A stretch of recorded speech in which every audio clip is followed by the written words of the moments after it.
Ladies and gentlemen, welcome to episode 64 of the Talking with the Dad podcast. This evening, we're live streaming again. It's Friday. This is our new norm. What do you think? Normal. What do you think, Stevie? What do you like of the new norm? I like the new norm, man. Everything's like new, but it's normal, right? It's substituted the old normal, and now this is what we do, and it's new, but now it's my normal. Wow. Okay, I didn't expect that. I thought we were going to give some like pros and cons of what you like about the live stream versus, just doing a regular recorded show. But No, we gotta went remember, I went philosophical and I went to college as a philosophy major, so I am that guy that it's me, and then it's Buzz Killington at the party. Who are you gonna go to? Buzz Killington, clearly. One of my favorite characters from Family Guy. Like I got it. Oh wait, is it Family Guy or American Dad? Buzz Killington. I think it's Family Guy. Dude, I want to meet a real life Buzz Killington. Like I feel like I would be enamored by the information that he would bring. Just fact checks everybody always. Like saltines. Actually, sir, saltines you won't die if you eat 8. But to answer your question, actually, I enjoy it, man. It's I like new things. I like trying new things. I think this is pretty cool. I think we got a good reaction last time, and I feel like you're a Padawan learner. You're like a grizzly. Like if you were a D&D character in regards to being a streamer, you're that character that's going to guide us through the dungeons, and you'll probably make it all the way to the end of the game and then die. Well, I was going to say sacrifice yourself in a noble way, because it's like no, there's no nobility here. There's no nobility here.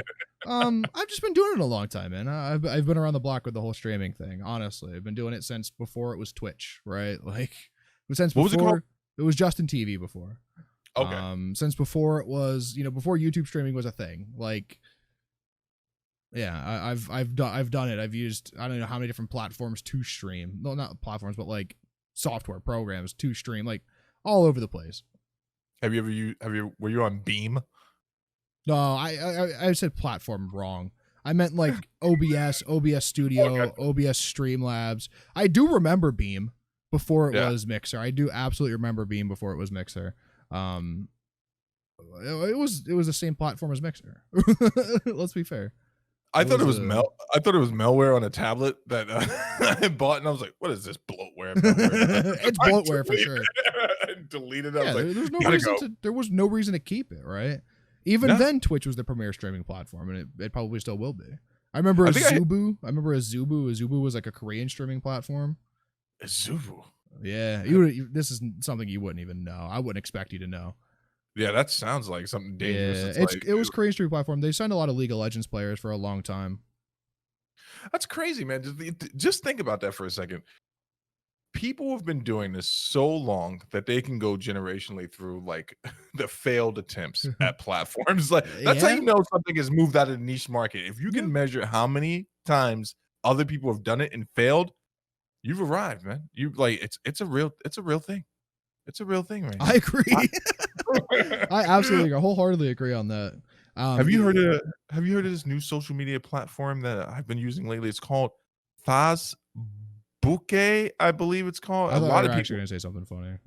A lot of people meet there, and it's amazing. I'm actually in a chat room right now called QAnon, and these people have some fascinating theories about life.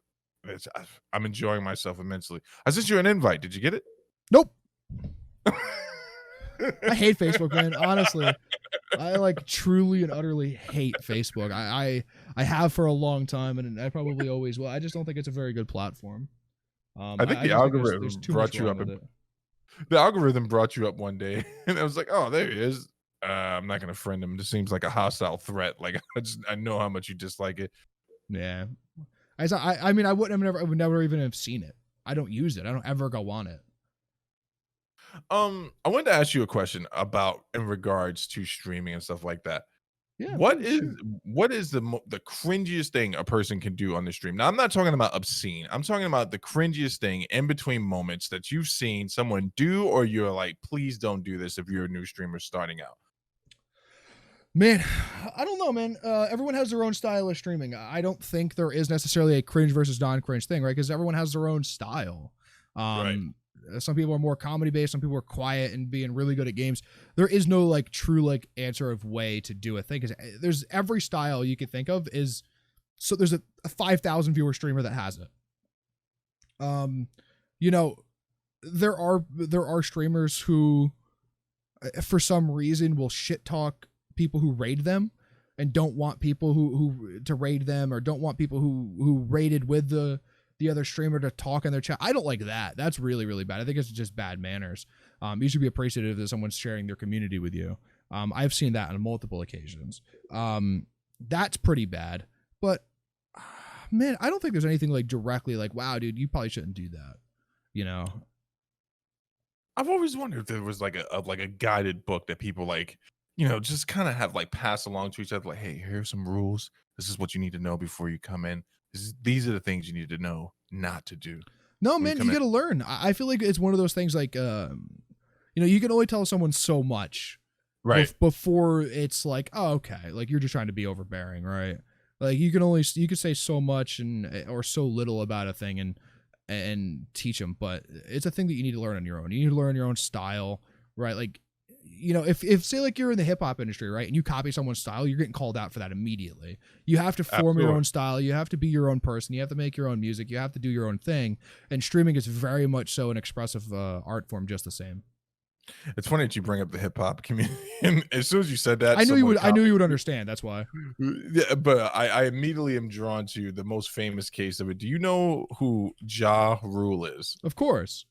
So, you know, usually imitation is a form of flattery. That's what people say, right? But there's a kind of a line and a time period I think people usually follow before they start imitating someone. Like, you know, typically you'll wait like 5-10 years, I think, in my head, right? To pick up a style or sample a line. Yeah, I get that. I get that. So, and you know, and that gap has gotten shorter through the years with music now as it continues to get worse, according to me subjectively. But the Ja Rule case is interesting because DMX is the rapper that Ja Rule directly copied, right? His cadence, the growling, all that stuff. But he did that while DMX was still popular. And I can't even imagine how mad DMX was. Yeah, I can't even imagine like what it was like to be in that moment. Dude, imagine like DMX and someone's like, hey, D, come here for a second. He's like, what? And like bring him over, and he's like, they're like, listen to this, and he's just like. It messes him up so bad he starts talking numbers like, my God, this is preposterous. I'm gonna have to contact my team of patent trolls and get him on that. Fun fact: don't beat us up over this DMX, but his real name is Earl. Really? Yeah. Good for him. Yeah, that's what I thought, man. To be successful with a name like Earl, that's a feat, man. That's a feat, especially in a cutthroat industry like hip hop. Yeah, you got to switch your name instantly, right? Earl doesn't command the respect that you needed to command when you come in, unless you're Uncle Earl, which probably means you beat the kids. I guess Earl Sweatshirt too, though, right? So we got a bunch of good topics tonight, man. It's been an amazing week. Mondays are typically a little bit harder because we have to scrounge and scurry to the internet looking for topics. I'm going on chat boards, man. Those things don't even exist anymore. I'm in AOL chats looking for topics. I'm just scrounging for stuff. But AMD did it right. Oh, you were jumping right in. I thought we were having a little more of a pre-show. You were jumping straight in. I'm jumping. One thing I want to talk about before we get into the topics. I have been on a 4-day search. First of all, I shaved on Monday night after the show. Second of all, I've been on a 4-day search for the best side sleeping pillow. I sleep on my side, always have, but I get shoulder pain when I sleep. Right. So I'm looking for a better pillow. And I've been on a 4-day search, and I don't know if I've narrowed it down yet. I keep going back and forth. Let me ask you a question. Have you gone to the pregnancy pillows yet? Because that's going to end your search. Shane literally said the same thing, but they're like $300. It's a technology that's been proven. It works. Yeah, but they're pregnant women. $300, dude. I don't want to spend $100. Here's the thing, right? You'll spend this $300 once in your life. I promise you. No, that's so false, dude. That's so false. I'm gonna have to buy a new pillow in 2.5 years. No. That's only if you're disgusting. That's suggested. You don't have to. It's your dead skin. Yeah, but I sleep on the same pillow every day. I have one pillow that I sleep on. Yeah, but so you get the pregnancy pillow, and that's gonna change your whole life. I mean, Just trust me on this. It'll be the best $300 you spend. I'm not going to spend $300 on a pregnancy pillow. That's just where it stands. I will spend $100 on a very firm down pillow potentially. I'm not sure which one I'm going to get yet though. If you buy the pregnancy pillow, if you get one for $100, can you please send me a picture of like the first cuddle with that thing? I mean, I already have a body pillow. You do? Yeah, I was introduced to a body pillow 5 years ago from a girlfriend, and just literally have never gone back.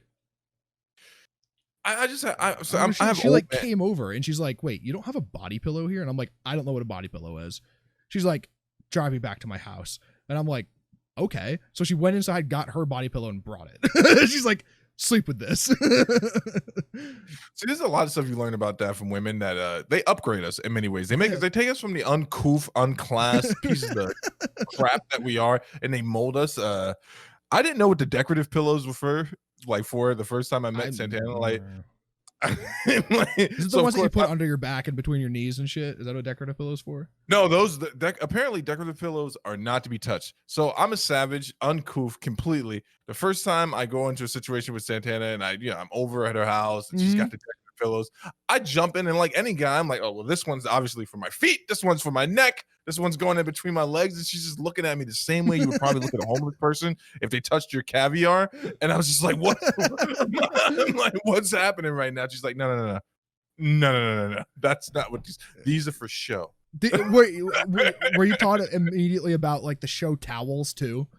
Like the towels that you hang in the towel rack, but not the ones that you use. You use a different towel. Yeah, I can't do those. I can't do those, man.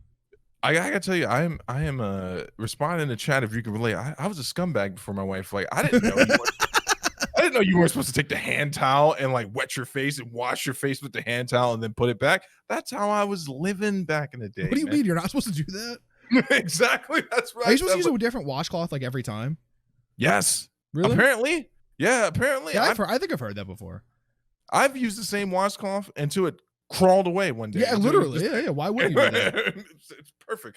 I don't buy new soap. I just go around the house looking for old soap, and then when the soap runs out, you use dish soap. Yeah.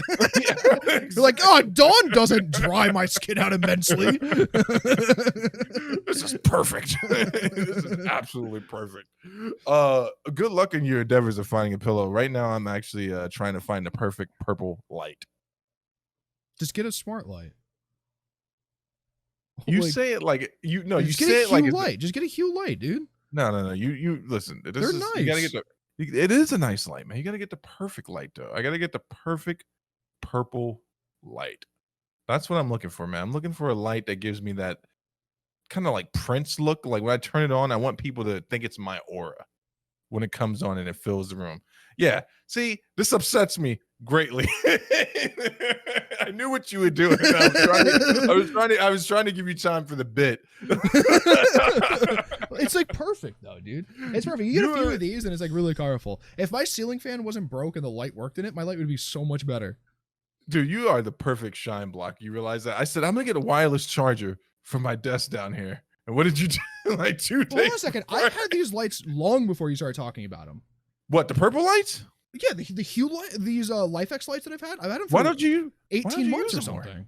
I want it to be a good quality show. I don't want it to be a colorful show, right? There's a difference, right? I already don't have great lighting, right? My lighting is already something to be desired, and having a colored light is going to be significantly harder with that, right?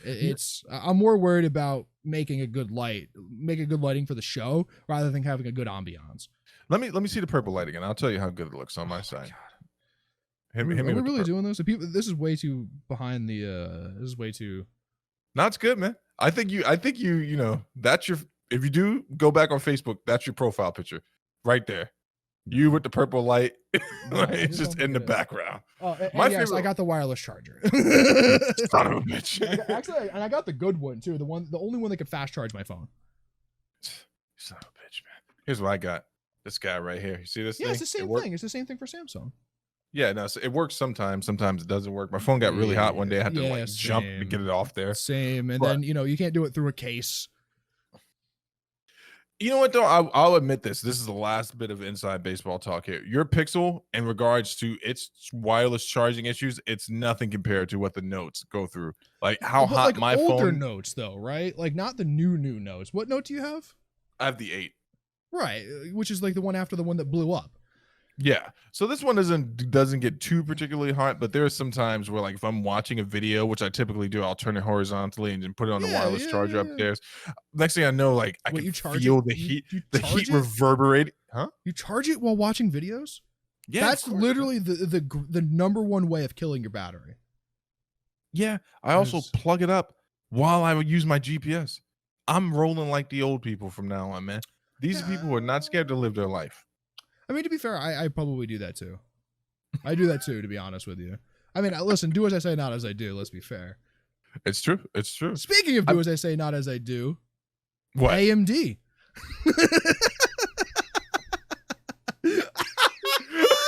Holy shit, dude! I got you on that one. Yeah, but seriously though, AMD released CPUs and they're pretty nice.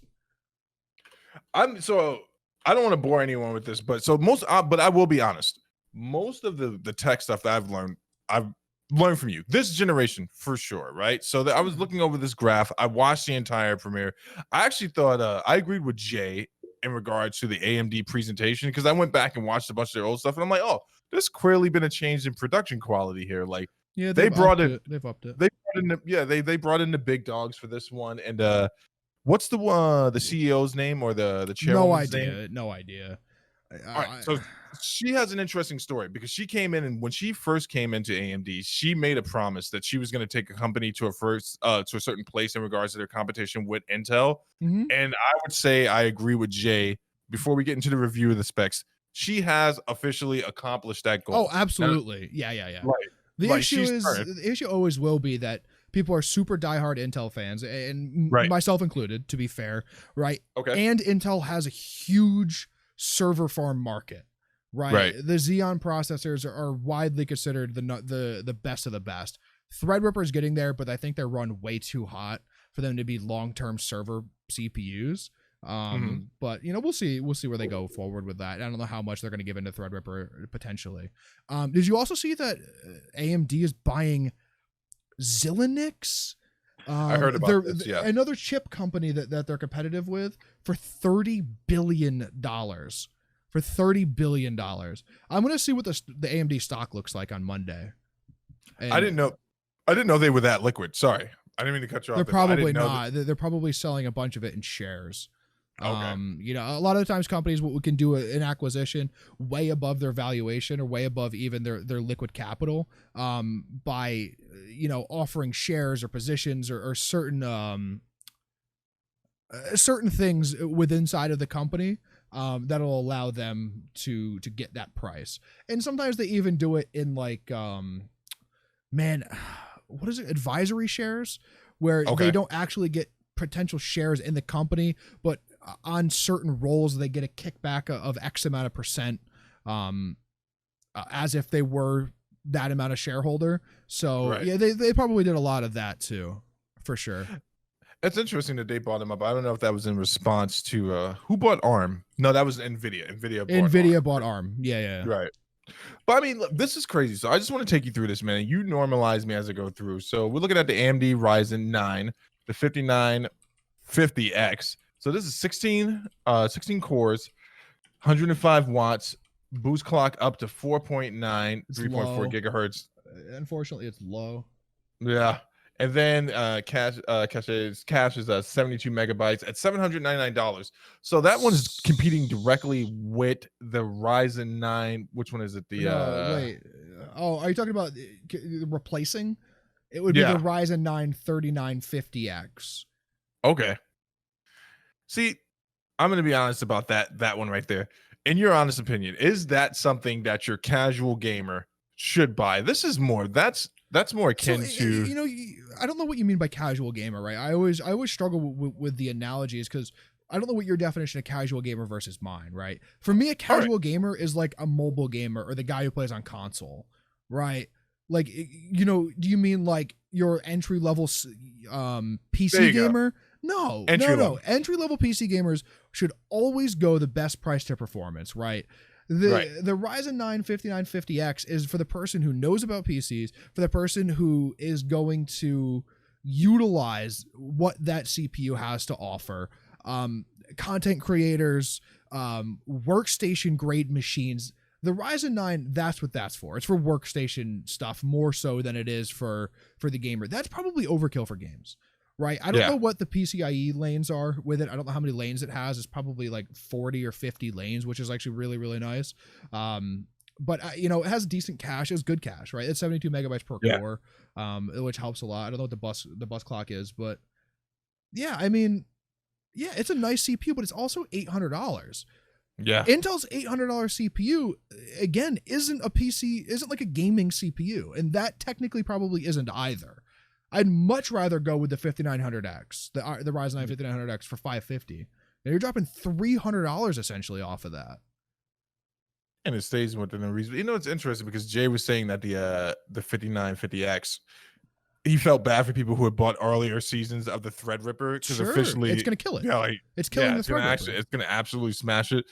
And then when we move down to the Ryzen 9 5000X, this is something that, like, obviously, babe, if you're watching this recording back later, I would never buy anything like this, but it is a dream CPU for me. I have no practical use for it. I'm not a guy who streams. You don't. You barely play games on your PC. Well, hold on for a second. I won't have you disparaging. I bet you it's a 60-40 split console versus PC. You think so? What, me and my console? Mm-hmm. No. Actually, the poor PlayStation's got so much dust on it, I had to go over and wipe it off. Now, you think the PlayStation is utilized in your home less than your computer?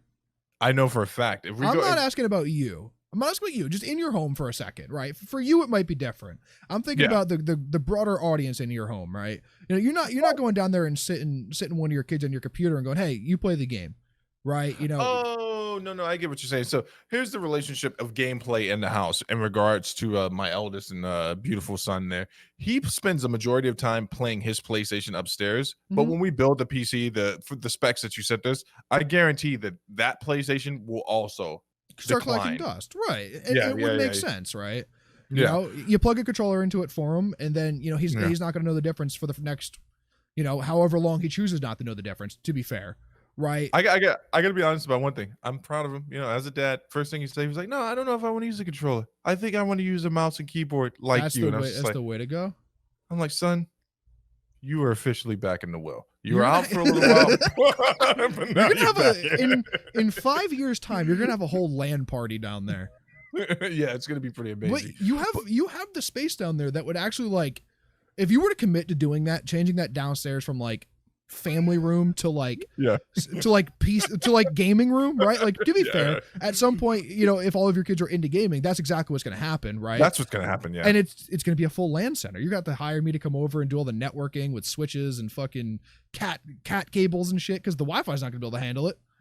So this is something that we've been building to for a while. It's a pitch that Zach and I have been working against against my wife, which is hardwiring this entire house. Hold on a second. She's woken up. I've said it to you, and you've told me that I've been crazy multiple times. But I've woken poor Santana up with the schematics, and I'm just like, here. I'm sold. I'm positive on the fact that if you do that, it will up the resale of the house. Oh, absolutely. Because it's the way of the future, for sure. Everyone has smart TVs. You wire one cable down to where your PC is now, and then but also one to where the TV is. That's a perfect spot for like a home theater type situation for the next owner of your home. Do you think it's weird that I daydream about it? Like, I've got it all worked out in my head. You're allowed to where the things. switch is going to go and that whole thing. But I digress, right? So the Ryzen 9 5900X, it's obviously not for me. I do know people who would utilize this. As you were saying, this is probably for someone not running a dual setup. They don't have a stream PC. If they're streaming directly off the computer with this processor in, it's going to run great. It's just, here's the thing about it, right? I look at those numbers.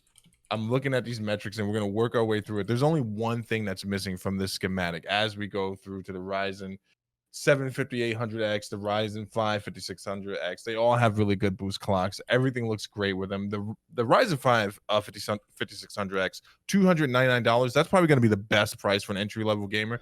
The only thing is we haven't gotten any benchmarks from third-party reviewers yet, right? So I'm completely Yeah. wary of what you've put me onto before. So I'm gonna beat you Mhm. there before we get there. I'm genuinely excited for this release, right? But I Sure. know we haven't seen what the actual benchmarks look like. It's only been information released by AMD. We gotta wait till it gets into the hands of some reviewers. So Go here's the ahead. thing, right? And along with this, I want to talk about the big Navi stuff too, right? Right, Where it's coming in at under a 3080 for about the same price. right, And that's an issue, right? right, right, They're right, going to right. have to cut their price in like a third. You know, it's like $600 or something, right? And you're Yeah, getting about 10% less performance. right. They're going to have to cut that to like 450 to sell any of them. So here's the deal, right? I'm stealing this, and it's not original thought, but it's the truth, man. Nvidia's only had to compete with themselves for years, and they've competed with themselves extremely well, outdoing themselves. And then for the big Navi launch, like that was very lackluster. Like it's at this point, I don't know who comes in if it's an outside consultant that just says, "Hey, there's a point of diminishing return," and I think we're starting to reach that point in regards to our GPU. Can you help me out, Zach? When was the last time an AMD card came out? And I'm asking a serious question, no BS, no open ended, where people genuinely said, "Hey, I think this competes with the NVIDIA card I passed up." Has there Man, been I one? don't know if it's been a long time. Radeon 5900X years ago. Okay. The Okay. original 59, because they've redone names at this point, I think. Right. Yeah, it's been a seriously long time. Everyone gets excited for when AMD does the Navi's coming out, 7 nanometer, we're going to 5 nanometer next year, and like it's always like, well, here's our specs that we say that we're gonna get, and then when it goes to a Jaya, Linus, again, whatever, any of the big guys, any of like the review sites, it's always like 15% less than what they estimated at, right? Right. And that's happened time and time again. And there's another issue where things aren't quite coded for the way that AMD graphics card process things, right? Nvidia is such a huge market share now. Everything's catered toward the CUDA cores. So, Right. it's kind of hard. It's like, okay, it might be a better price to performance at certain grades of computer building, but is it worth the frustration that it's going to be for AMD graphics cards? Probably not. The answer is Unless you're probably not. That's that. You stole the words right out of my mouth, right? I like to do that thing where I pose something and do a dramatic pause and give you an answer, and you literally took the exact words that I just said. It's probably not worth the hassle, right? Because if you're building that $700 PC, that $800 PC, right, that very very nice sweet spot entry level machine, you don't want right. to have to deal with the issues that AMD graphics cards pose. And there are plenty now. To be fair, they're waning a little bit. That's not going to be the case in the next few years. I think as the technologies get closer and closer together. But I just think at this point it's smarter to do just AMD CPU, the best $300 CPU you can get from AMD, which is now going to be the 550 600X, right? Going to be very nice, 6-core 12 thread, and then the best $300 graphics card you can get from NVIDIA. And that is your best bet. And you're at like an $850 price point with everything else put in. Yeah, the only thing that sucks about not sucks, but people should be prepared for consumers is with these new processors, you're not going to be able to use your B450 motherboard. You're going to You have to. will. Well, you might be able to use the B450, but you need to use the beta BIOS Which update. is fine, generally. Yeah. The So that's 550 another. boards, the 550 boards. But you say that, but Intel, every time Intel comes out with a new CPU, it's a different socket, right? At Okay. least AMD has the same socket, right? That AM4, the AM4 Plus will be the same socket for the next 10 years, the same way that the AM3 was, going backwards. There's different variations of it, slight, but Yeah. mostly you could fit, them into the same socket for sure. I've always wanted to ask you a question. The BIOS beta updates, safe or unsafe? This is a legitimate question because there's one out for mines right now. I'm a bad person to ask. I update my BIOS when I think there's something seriously wrong with my PC. Generally, the BIOS is not the thing, unless you've messed around in the BIOS, is not the thing causing your issues, right? But if I've gone through, like, I've had this stuttering issue on my PC. I don't know if I've said this to you before, where I'll be like, something will happen and it'll just stutter for a second. Do you know what it was? I finally figured it out. It was the fact that my PC was always plugged into my Elgato capture card on the other PC, and it's mirroring my main monitor to something else. And every once in a while, because this is 240 hertz and it's going 60 across the line, I would get a hitch. And that's what it was. I unplugged it when I went to go house at my dad's house, right? Okay. And I didn't have a stutter the entire time I was there. I was getting ready to reinstall Windows, and I'm like, wait a second, what's the factor that's not here? And it's Stream PC. When I got back here, and nice that I'm not doing this, right? So every night other than Friday for the last 2 weeks, I just unplug that HDMI cable from my graphics card. I don't have any issues. Yeah. I did a little bit of research. It's actually probably a common issue. Unless you're like me and you download Modern Warfare with your friends and you can't play it for a that full... was an anomaly. They, AMD or MSI even put something weird in their BIOS to do a GPU boost or something beyond game boost, right? Beyond what should have been in place, and that was the issue. It wasn't a BIOS issue. That was that was an additional software from MSI or Gigabyte. I forget who it is. That did it. That was them. That was their software side of the BIOS that was screwy, not the BIOS. Yeah, I was wondering. I always wondered if anyone else had come into that same issue, because remember, that wasn't the only game that was suffering from it. Actually, Correct. 2 or 3 games were playable again afterwards. But it is what it is, man. Like, I liked AMD's release, man. I'm a poor man, and I like to look at things I can't afford. And I watched everyone does. It's healthy. All over. It's I look at Ferraris every day. Dude, I gotta tell you, there was one point when they were like holding up the processor. They had the mock hand holding it up, and I was just sitting there like, man, life would be so great if that thing was mine. I don't go that far. I'm like, wow, that'd be pretty neat. But then again, if I were to buy a Ryzen CPU, it would go into the streaming PC. I don't have a need for it with my 8700. Yeah, I heard you say that before, that you would drop the next time you would drop a Ryzen in there, and that's actually that speaks volumes, because you've been a core customer for Intel for quite some time, and since the 2700. So that really literally means to you that it's really function over preference. Like, works best, right? Yeah. There's no reason for me to stick to Intel if the thing that I want to be done, Intel is worse at. Right. There is no reason. It's like picking tires for your car, right? There's no reason for you to stick with Goodyear if the Michelins are better, right? Yeah. Even if they're the same price, essentially, there is no reason.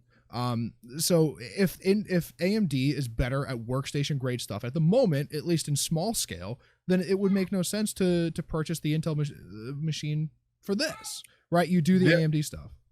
Yeah, no, it's funny because people get so stuck into the fanboyism of things. And I've actually been advised about this in a different spectrum before, but if it stops working, you find a better product.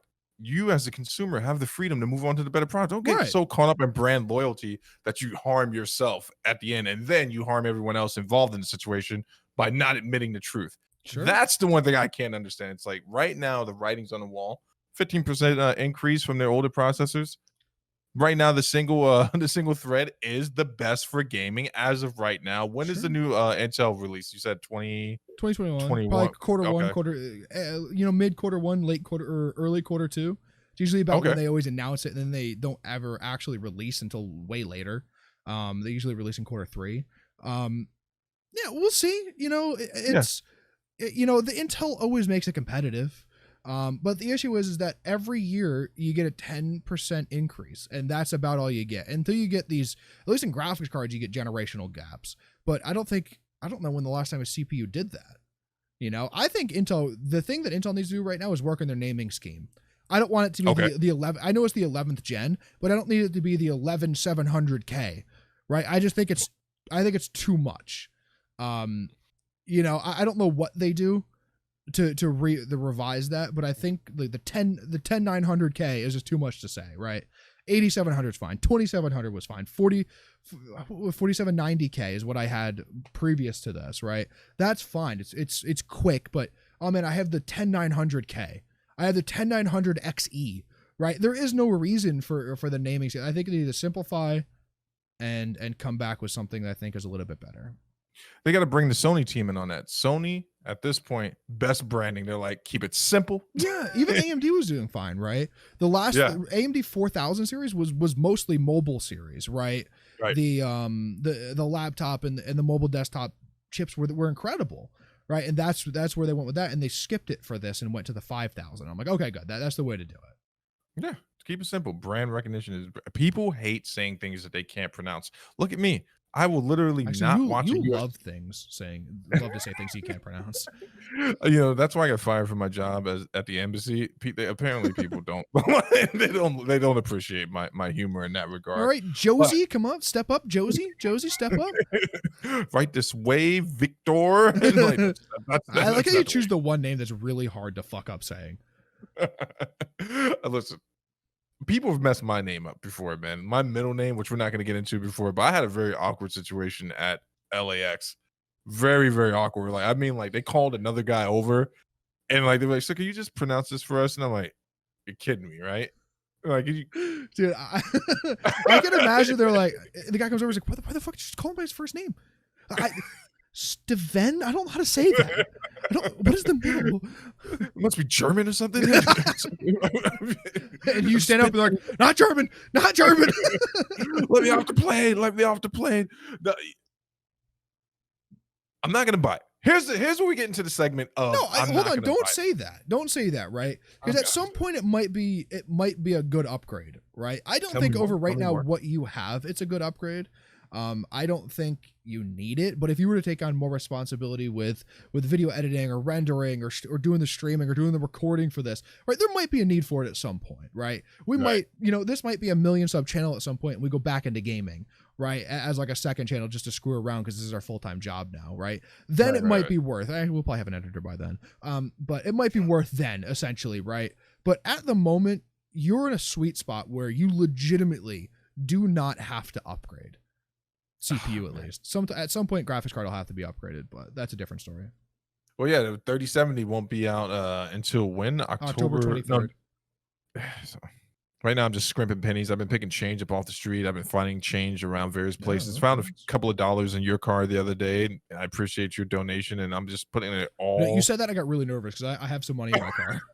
You get up, walk off the stream right now, man. Listen, that's all I got to say for AMD Ryzen. I'm now the next part. I need to see the benchmarks. I want to see how it performs. The legit benchmarks, right? I need to see the legit benchmarks because they did pick Tomb Raider, and I was like, everyone always does. No, that's very common. I know. Tomb Raider is very, very common. Even the Arkham series for a long time was a very common benchmark. Really? Because it has a built-in benchmark, and it's also a very, very demanding game, believe it or not. So yeah, absolutely. That's the Tomb Raider game has always been a benchmark because of the onboard benchmark. Now that you say that, man, long before I knew what a frame drop was, when I think back to the first Arkham game, there were points where I think the most demanding part on the PlayStation was when Batman was gliding around or a very detailed scene. The scarecrow scenes, in Arkham Asylum were the worst. They stuttered something bad. I hated it. That was first of all, great combat in the game. I loved the Arkham Asylum game. I fucking hated the scarecrow things, man, because they progressively got very, very hard. Even if you were playing on an easy difficulty. When I play single player games like that, I play on easy because I want to enjoy the story. I don't want to have to think about what I'm doing too much. But fuck, it got really hard with the scarecrow stuff, man. The scarecrow stuff and the Killer Croc stuff in the sewer. Do you remember you would have to run from him and then stop like on a penny, throw a batarang to hit him in the head, and he'd fall in the water and you start running again? I put it so long ago. I got it as one of the first games I got for my PS3. You got to imagine how long ago it was. I don't remember. That's when I was bright-eyed, and I still believe that. And bushy-tailed. I like that phrase. Bushy-tailed. So speaking of PS, no. Let's go into let's keep the PC stuff together. Okay, let's go into the MSI stuff. The MSI was called scalping. On eBay, right? They're 3080s and 3090s, which is incredibly hilarious. But I should have looked this up prior, but there was another board partner that Nvidia had that did the same thing that they can. They just like, all right, you can't make boards anymore, right? And I wonder if they're going to do the same thing with MSI because MSI makes some of the better 3080s, or the better graphics cards. I think Asus I think still is the best, but.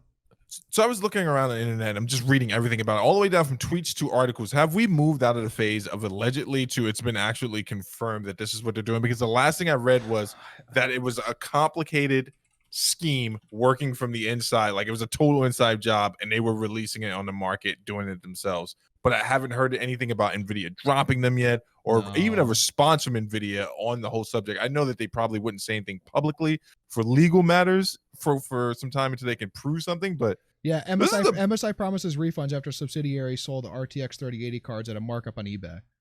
Woo! This is from The Verge. Take that as you will. But MSI has admitted that a subsidiary Starlight partner got access to MSI new GeForce RTX 30 series card in error and was found selling them at huge markups on eBay. And on Twitter, they had issued a statement. So it looks like it's a subsidiary of a board partner of NVIDIA that did this, but still, nonetheless, there's going to be some repercussions, I would imagine.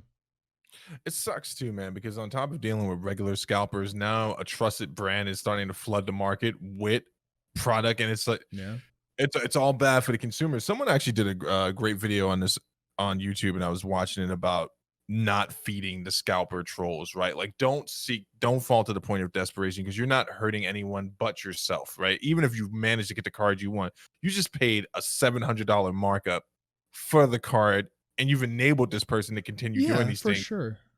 And just but I get it. People want what they want when they want it, right? If I want to go to a Billy Joel concert and it's sold out because he's the greatest performer that ever lived, you get tempted. Most performances in MSG, if I remember correctly.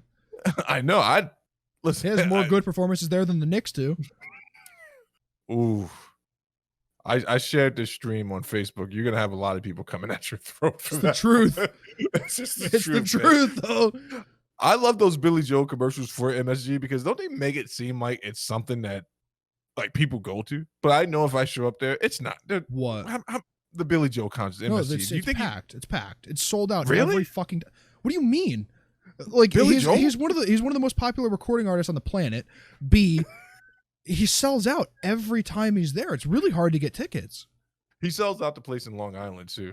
I just want the to Coliseum. See, the Nassau Coliseum. Yeah, he sells that. He sells with those poor. What's the name of the team? The hockey team out there? The Islanders. The Islanders. They need to get. Did they get their new stadium? They're working on it. They're working on it for the next few years. Stadiums are incredibly hard to build. Right, you need a lot of land. You need a lot of land then for parking, and you also need the town or the city or the county to like approve it, right? Because a lot of times the county invests in it, right? They'll give them X amount of % of the money or all of the money. Teams have done that forever, or cities have done that forever for teams, and then the team have to pay them % back or whatever. But yeah, that's happening. It's just really hard to do. Unless you live in an area where all the landlords decided against, without informing the tenants, like, oh, this is happening, and then they signed a secret deal to get a stadium built, and then the tenants were aware, and then they started building it. I'm not dissing Brooklyn, but I'm saying I knew what you were saying with the Yankee Stadium, yeah. But like, how could you say no to the Yankees, right? Oh no, I was talking about the Brooklyn Nets. I forgot that the Yanks did it. The Yanks did the same thing. The Nets. Oh yeah, the Islanders played in that stadium for a while the Coliseum was condemned. I did it again. I'm sorry. What the hell does this have to do with them scalping cards on the internet? I don't but know. Who buys it? Care. Who buys it? Like, who? $1,000 for a graphics card? For a graphics card that's spec'd at $400? I don't understand the impulse to do something like that. I know you can explain it to me. I'm saying that in my gut, if someone told me that they did that, I would have real issue. And I'm like, why did you do it, bro? Like, yeah, it's like you're feeding the trolls, right? You're feeding the trolls. Yeah. I don't know, man. Here's the thing, though. I would love to see what NVIDIA's response is going to be, because even when you read that brief statement to me now, if I'm someone listening to it from NVIDIA's side, I'm like, that's BS. Like, you guys got to take ownership of your house. Like, I'm not trying to hear that. That's a good phrase. I'm not trying to hear that a partner or someone got it early. Who's in control of that type of stuff? Right. Like, I don't know what the response will be. I don't know what the response will be. I'm thinking that MSI sells a lot of graphics cards. They won't have someone to replace it. Is Asus going to sell more after that? Sure. Yeah. But are they going to sell the entire lineup of MSI cards? Maybe not. It's going to be interesting to see how consumers respond to this. No, but again, they've already forgot. You literally took the words out of my mouth. I was going to say, because as much as I'm about to praise people, I also know that the response and the attention span for this type of stuff is like, meh. If it's the only place I can get the card, that's the only place I can get the card. Right. They're like, well, I'll pay the premium. Same thing with people paying thousands of dollars for consoles, man. It doesn't make any sense. Well, hold on now. Hold on for a second now. We've been over this about 50 times. The consoles are not worth buying, at least right now. At some point they will be, but right now they fucking suck. Listen, sometimes you got to go down to Chinatown, spend $1,000 on a console that you're not sure is actually a PS5, and then you get home. It could be a PS3 and a PS2 taped together. Yeah, it's They're like the same a brick size. in there with PS5 written on it. Like, this is good for you. You know, that was the thing that happened once. Literally, Once upon yeah. a No, time. I knew Yeah. that's happened for sure. And then people sell like pictures of the box for Yeah. a bunch of stuff. Dude, the craziest video I've ever seen in that regards has nothing to do with scalping anything, but it's a life lessons for people, and this is for people who do buy scalped products. Do you ever see that video of the dad who bought his middle-aged son a PlayStation, or so he thought, and when his son opened it, it was actually his broken older PlayStation That's in the box. hilarious. Yeah, and that's what I think is going to happen for a lot of people who buy these scalp cards, man.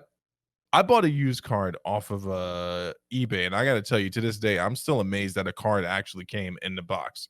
Like, I took a real chance, and I can't even imagine the type of faith in the system it takes to buy from someone that just puts up a post that says confirmed order. Like, I assume Fun fact, I have never purchased anything, nor have I even been on the website of eBay. Just can't. Just no interest. If I'm gonna buy stuff, I'm gonna buy it, man. That's it. I don't want to do some bidding shit online. No, I'm good. I'm gonna buy it new, or I'm gonna buy it from someone that I know. Those are one of my scariest moments at the school, when someone comes up and they're like, "Hey, I bought this keyboard for you to install into my computer." I'm like, "Oh, okay, no problem." Like, I got it off eBay. It took about 2 months to get here, and it just like the story just gets worse and worse. Bunch of weird charges on my card now, and I've been getting phone calls from places I don't recognize. Like, sir, your keyboard's not gonna solve it. Suriname, where's that? It's like, sir, you're getting Suriname. Kazakhstan, is this a real place? Stop buying stuff from there, man. But MSI is not going to face any. Isn't there like a Better Business Bureau type of?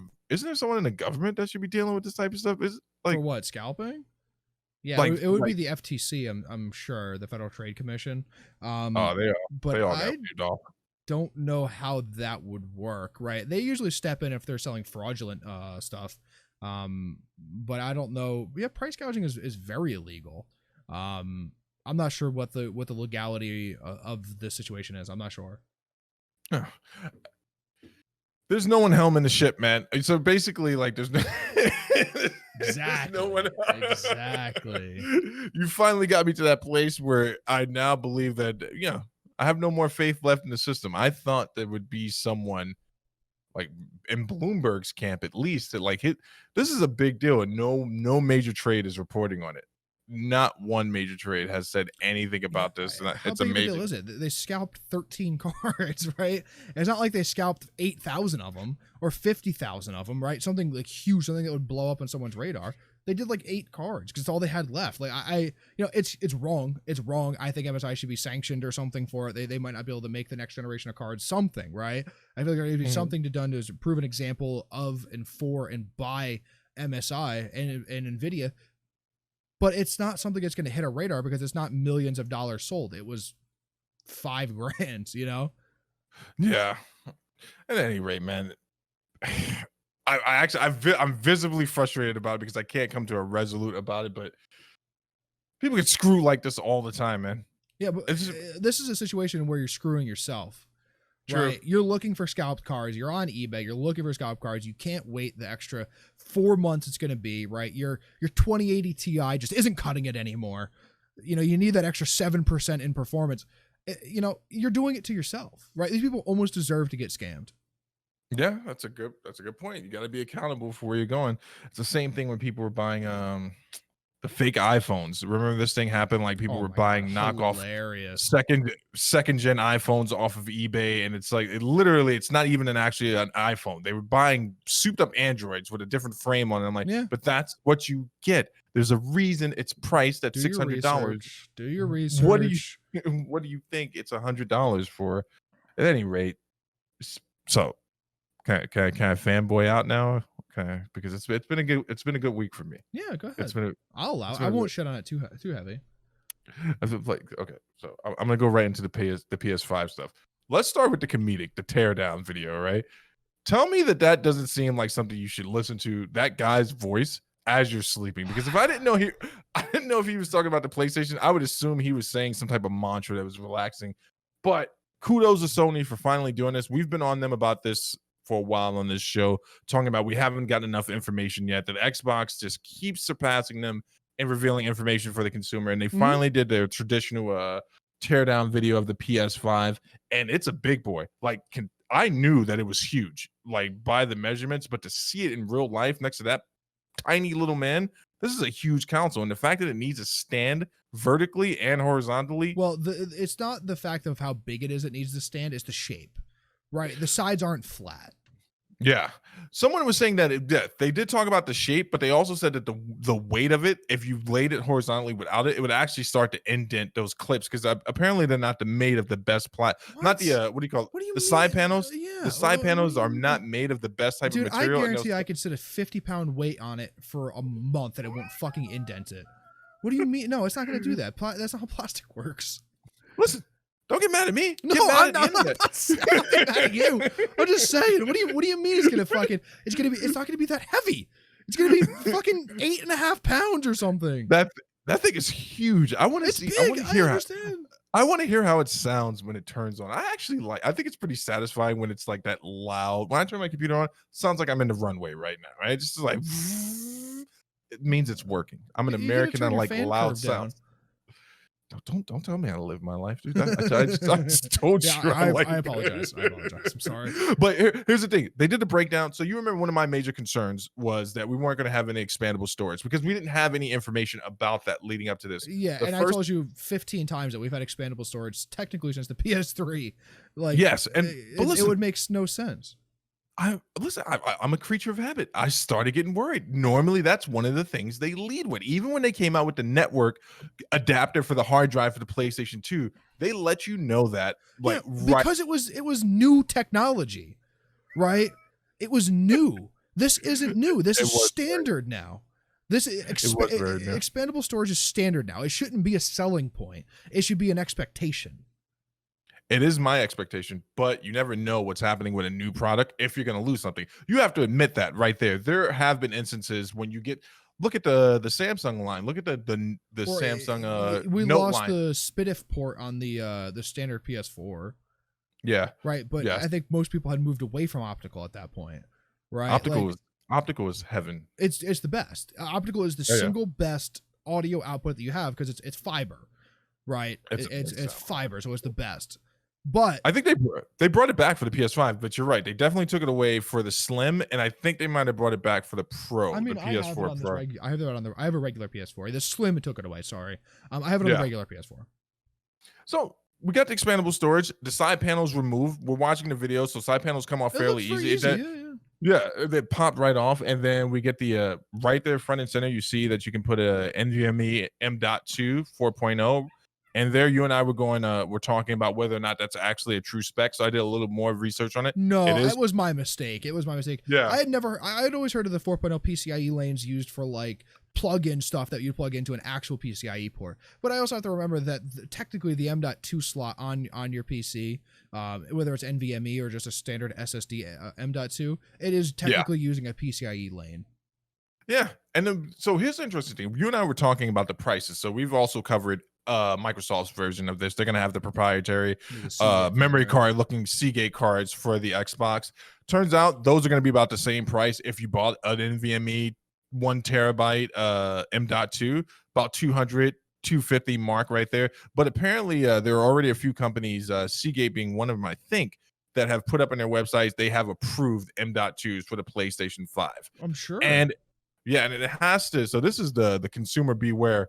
It has to meet the measurements that they've laid out, and I don't know what the repercussions are going to be, but apparently it might be serious. Like the game will either be unplayable or the PS4 just won't read it at all. PS5. PS5, sorry. Yeah, so there are certain specs of M.2s, right?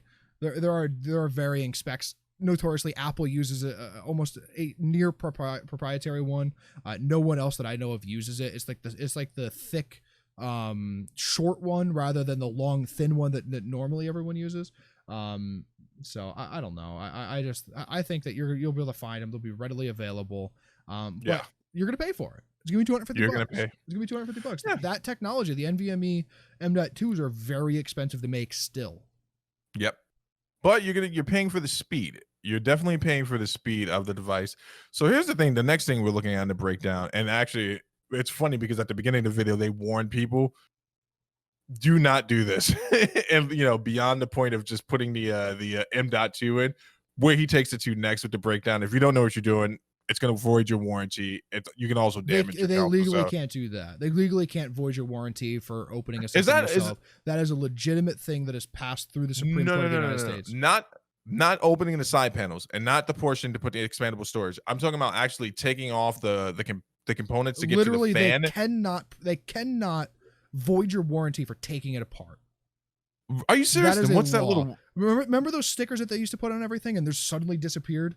The void your warranty if this sticker is broken thing. They can't do that anymore. There was a law passed that says they couldn't. Maybe they didn't get it in Japan because they sure did it. Well, in the United States, if this product is sold in the United States, it has to be FDA. Is it FDA approved? Maybe not the FDA, FTC approved, whatever. They have to go through and make sure everything is either proprietary or open market. And they have to approve it and allow it to be sold in the United States. They can't do that. I remember this because there was an issue with one of the PlayStations where they put a piece of tape over one of the screws, right? Is that just a PlayStation thing? It wasn't just a PlayStation. It was everyone. Everyone was doing it.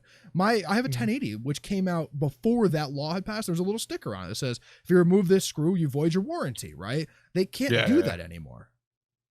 But yet they continue to, and I'm not arguing the point with you, yet they continue to do it. No, and it's just weird.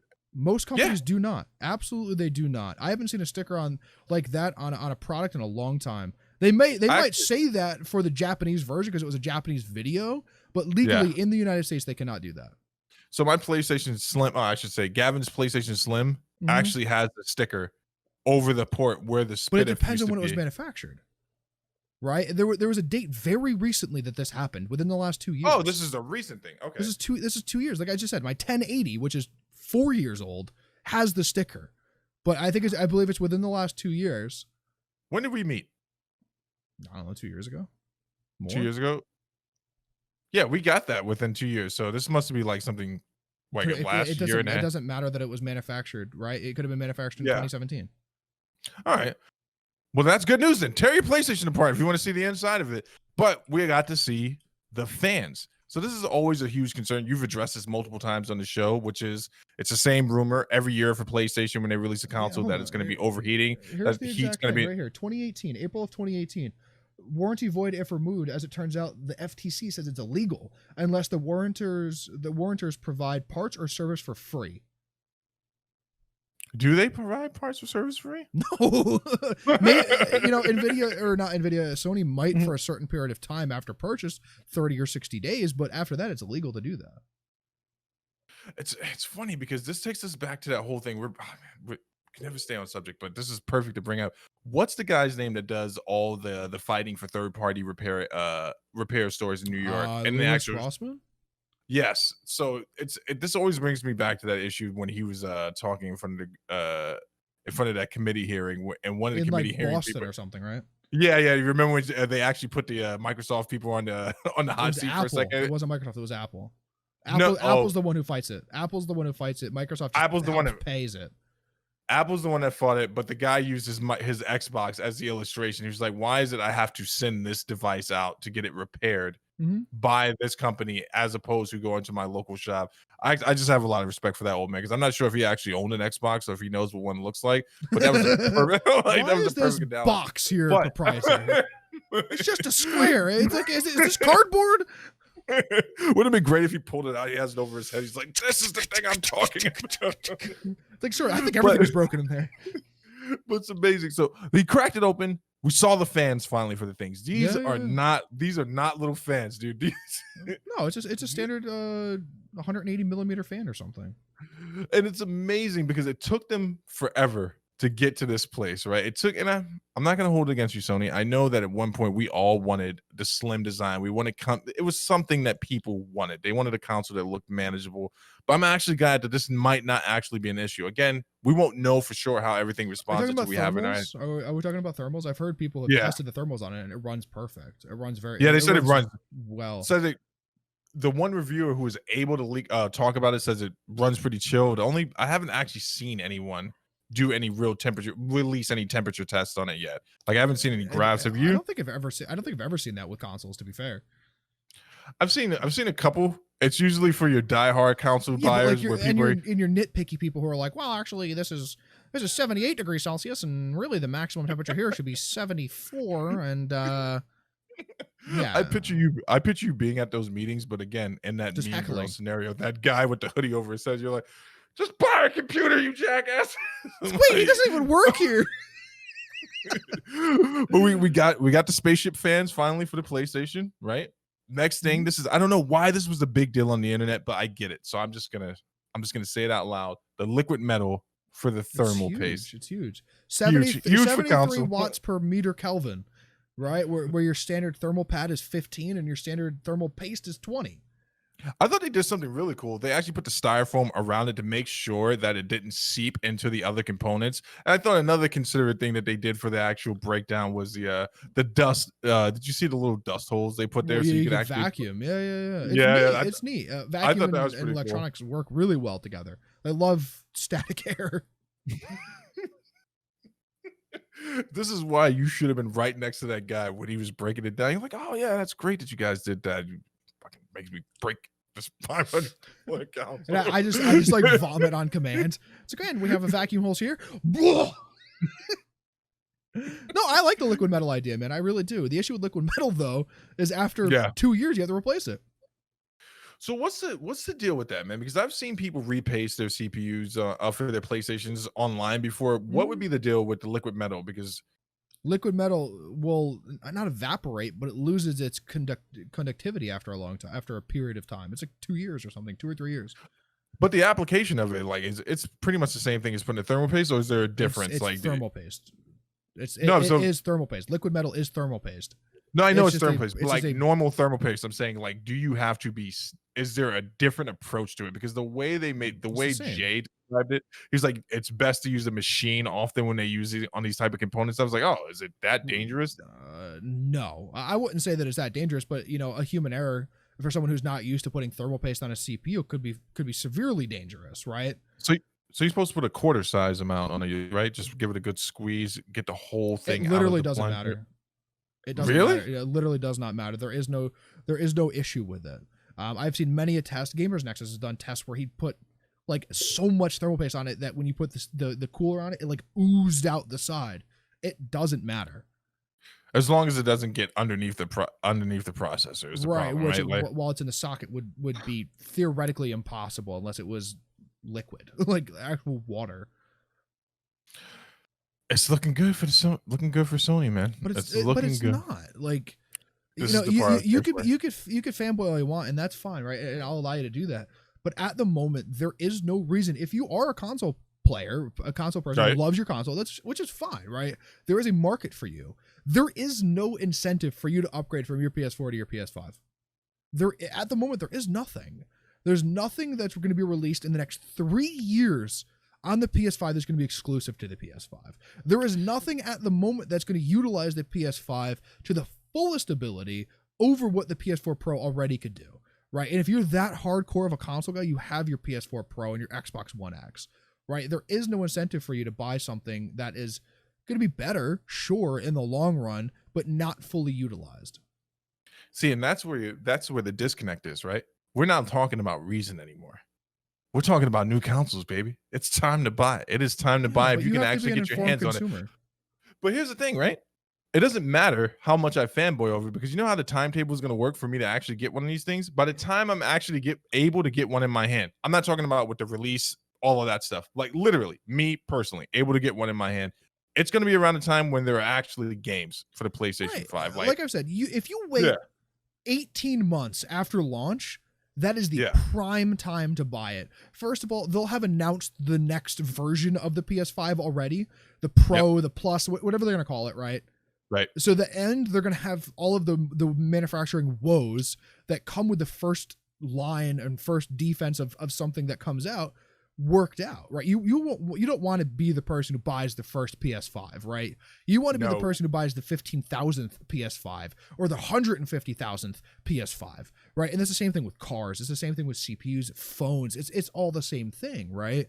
You don't want to be that person. A beta tester. Right. You don't want to pay to be a beta tester, and that's huge, right? But there is also no games at the moment that is going to utilize it in a way that I think would be worth the money. You know what's crazy though? So now if I switch my hat back to informed consumers, so this is one thing that's going to be a huge issue, right? Because I'm going to buy I'm going to buy Miles Morales on the PlayStation 4. And we can get into why I'm going to do that. But for me, there's no reason to just buy the console for that game. If it was God of War, no one could stop me from buying the console and the game that day. That's how dedicated I am. Man with a gun probably could. Well, he could try. A man with a gun? He can try, but it's not. It's like you better shoot me 9 times, bitch. I took the PCP on the way in. I knew this was gonna happen. So if that same guy's trying to stop me from getting Burger King, the one time my wife say I can get Burger King, but he's gonna die. Hold on. Every time. What is more exciting for you, buying the PS5 or that triple Whopper? Oh man, you really put me on the spot because hold on. Here's a better one. Yeah, the Jack in the Box meal that you always talk about. Oh, my heart attack meal. Yeah. The full Jack, or whatever you call it. I have no idea. The ultimate Jack. I've explained to you. It's the ultimate Jack. Large fries. Is it the ultimate Jack? I'm glad I remembered that. And Dr. Pepper, and then the Oreo shake, and I would eat that like all in one sitting while crying in my Jack car. In the Box once, and I didn't like it. So no. So honestly, I would probably say the PlayStation 5, but the Whopper would be just good. But I'm not going to buy it right away. Only because of the way they've handled the Miles Morales situation, right? So there's sketchy. too many, very sketchy. And the fact that the game is being released on PlayStation 4 when they explicitly said they were not going to do that this time around. They didn't want to, they alluded to the fact that they didn't want to make generational games for 2 consoles when the newer console is going to be what you want to have the experience of the game on. But they release it and they fall back into bad habits. So I'm just going to buy Miles Morales for the PlayStation 4. I'm going to wait to see how people actually respond to their PlayStation 5s when they're in their houses, because I can trust Nexus, Linus, all these guys, right? But you know who I can trust more is the guy who's going to buy it day one. I guess I trust you, but you're not going to buy it, Zach. I'm not going to buy it. I would buy it as a lark just to be funny. You're just going to be outside heckling people as they buy it. That's actually that would be a really good video. I want to see how the consumers handle it. But I think that this teardown was needed. But I'm not going to let them off the hook with the fact that we still don't know what the UI looks like. Why is this such a big deal to me? Because it's all still theory. It's all still theory until I see all the way down to the last nook what it is we're getting. I need to know. I need to know why they took this long. There's got to be something wrong with it. I'm not moving away from that. There's got to be something wrong. You heard it here first, folks. Hold on. All right. So speaking about things that are wrong, things are wrong. Right. It's not a topic on here because I don't really want to talk about it too much. There's some issues with Call of Duty Black Ops Cold War. So they've made a lot of changes from the alpha to the beta, right? And I have not played the beta. It's on the PS5, PS4. Next week we'll get it on the PC, and we're probably gonna do. I'll talk about it for an hour after playing it for 30 minutes. Apparently they tuned the time to kill from where it was, which was more Black Ops 4-esque, much slower, much more allowed for an outplay or just more flexibility. They tuned it to be closer to Modern Warfare, and that was my biggest issue. Yeah. And other than the skill-based matchmaking issues that they have, but I could get over that because I could probably outplay most players my skill level. But let me ask you a question, man. Did you play it all today? Because you didn't pre-order it on the PlayStation, correct? I'm not pre-ordering it on the PC either. So I was watching people. I watched Doc play today, and I was just kind of listening because he will, in his frustration, he'll say something honest about the game. He was having a great time. What is the one Dominator? What is the one game mode you guys all love? Not Domination. Domination. Yeah. He seemed to really enjoy that. Everyone who seemed to, everyone who was playing it was having a great time. But again, this is not product in hand. This is and he's also I don't think he is a COD partner anymore. I think they mixed that. That's the whole thing behind that. Here's the issue, right? And I'm listening to pros. My opinion on games is very much so based on when I play it, and if I can't play it, what the professional players think, right? Which is a very small minority, and they're the best of the best. So I like to listen to them because I'm closer to them than I am closer to the average player. The time to kill is way too fast. Way too fast. There's a delay in the grenades as well. I don't know if you heard about this. People were how long it takes you to throw the grenade. like Yeah, from when and, you click to when you throw. yeah, like Yeah, there's a like from the command on the controller to when it to is. the time it, yeah, We'll like see. people We're tossed technically up still about it. beta, right? And we're going from Yeah. alpha to beta, and it's significantly different from what I've heard.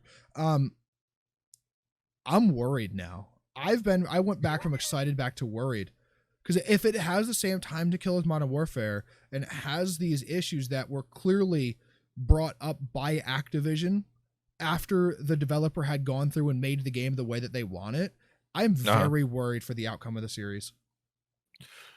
As you should be, man. See, that makes you more relatable to me, because that's literally that a second ago when I was like frothing at the mouth saying I was worried about not seeing the UI. These are the emotions I go through. And I know that you go through it. It's like, what's going to happen? But Are they going to deliver? Is it yeah, going to be the same thing over again? Am I going to get a product that I'm happy with as a long-time buyer? oh, man, the UI of the PlayStation here's why it's a little bit different. The UI of the PlayStation has only gotten better. Right. Yeah. We can see that from the PS2 to PS3 to the PS4 to what I assume the PS5 is going to be more akin to what the PS4 was with added features, right? And which is Right. fine, right? I'm legitimately worried that this game is just going to become Warzone again, right? Modern Warfare just became Warzone. And to be fair, I don't think Warzone's a very good BR. It might be the best BR on the market right now, but that is an extremely low bar because Fortnite had that for the longest time. And Fortnite's not a very good battle royale, right? It would be a much better survival game or whatever, right? But it is not. It would be a much better arena shooter game than it is a battle royale. And I don't want them to go, wow, Warzone's our cash cow, so let's cater to Warzone, right? And seemingly that's what it is, right? I'm totally fine with them taking all of the Black Ops content, moving it to Warzone, right? And tuning it specifically for Warzone, right? I want my gun, I do legitimately want my guns to handle different in multiplayer than it does for Warzone, because it's different applications, right? Right. I'm legitimately worried that they're going, man, we made a lot of money off of Warzone. Okay, there we are. That's what we're putting all of our money into from going forward. Now, the game does have zombies, right? So I will purchase the game regardless. Even if I don't like the multiplayer, I will get my money's worth out of zombies. I always do. Even if it's only 30 hours worth, but it'll be the best 30 hours that I had played in that month, I'm sure, because I love zombies. I love the zombies in most of the games.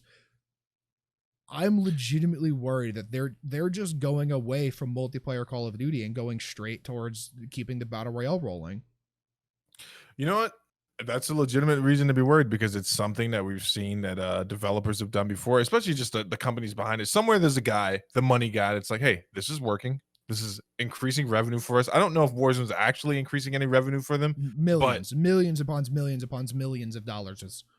So you've only convinced me more that there's a good chance that this will happen. But I do think that one of the articles you had put me onto, where they said even if they continue to go on the path of Warzone, they want to make sure that the multiplayer is different than the BR version. I'm just hoping that they stick to that.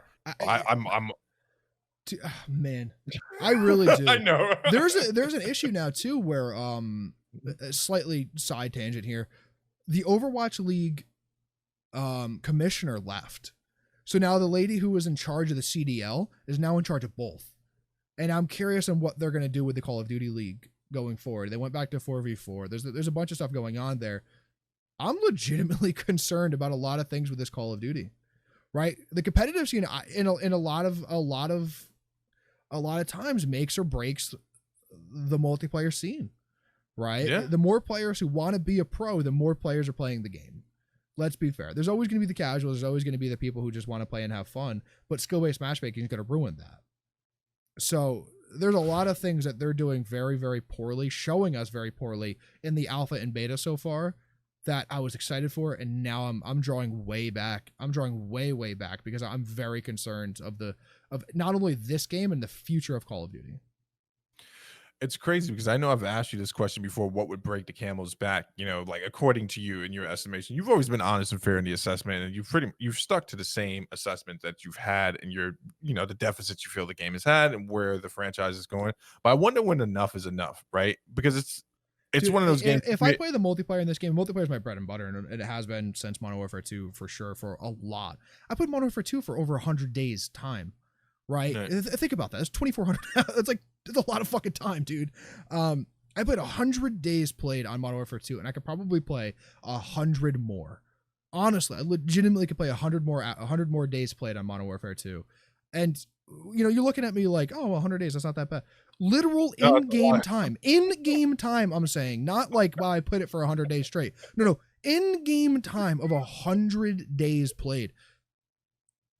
And we just don't have that same formula anymore. The multiplayer isn't good core, fast-paced shooting like it used to be. It's that person needs to be the worst person and the best person need to be closer together, right? And I don't think that that's fair. There is a skill gap. There should be a skill gap. So the reason Counter-Strike is potentially the most popular shooter ever made. There's a huge skill gap in it. There's a ranked mode. I think the absence of ranked mode is really killing a lot of the game. But yeah, there's a legitimate concern here that they're trying to narrow the skill gap so they could sell more to casuals and just ride off into the sunset at some point and never make another Call of Duty. Yeah, and you know what? That doesn't surprise me because that is the nature of of someone selling a product, right? At some point you realize, and I'm not justifying it. I'm not saying it's right. It just doesn't surprise me, right? It's like it's the end game. We see it with movies. We see it with other games. And there is other than the Marvel universe, there is no franchise that is sold as much as Call of Duty has. And even Marvel might struggle to actually, if you look at the numbers, Marvel might have done what, 10 billion total? Yeah, Call of Duty might be 15. That's insane. And you know, every release is hundreds of millions of dollars. But let me cut you off for a second. Here's the thing where I struggle with it, right? Instead of making the decision like, hey, let's take the money and run, at this point, it's like, hey, we're well into the profit, right? We're making money hand over fist. Why not just turn it over to the developers and just say, where do you guys want to take it next? 2015, Call of Duty had made $11 billion. That's total insane. Over its lifetime. Add 5 more years to that. Every year goes down slightly, but add 5 more years to that. You're close to $20 billion. There is no franchise on Earth other than like Mario and shit that gets sold so many times over and over again for the same thing. There is no like, that's absolutely insane.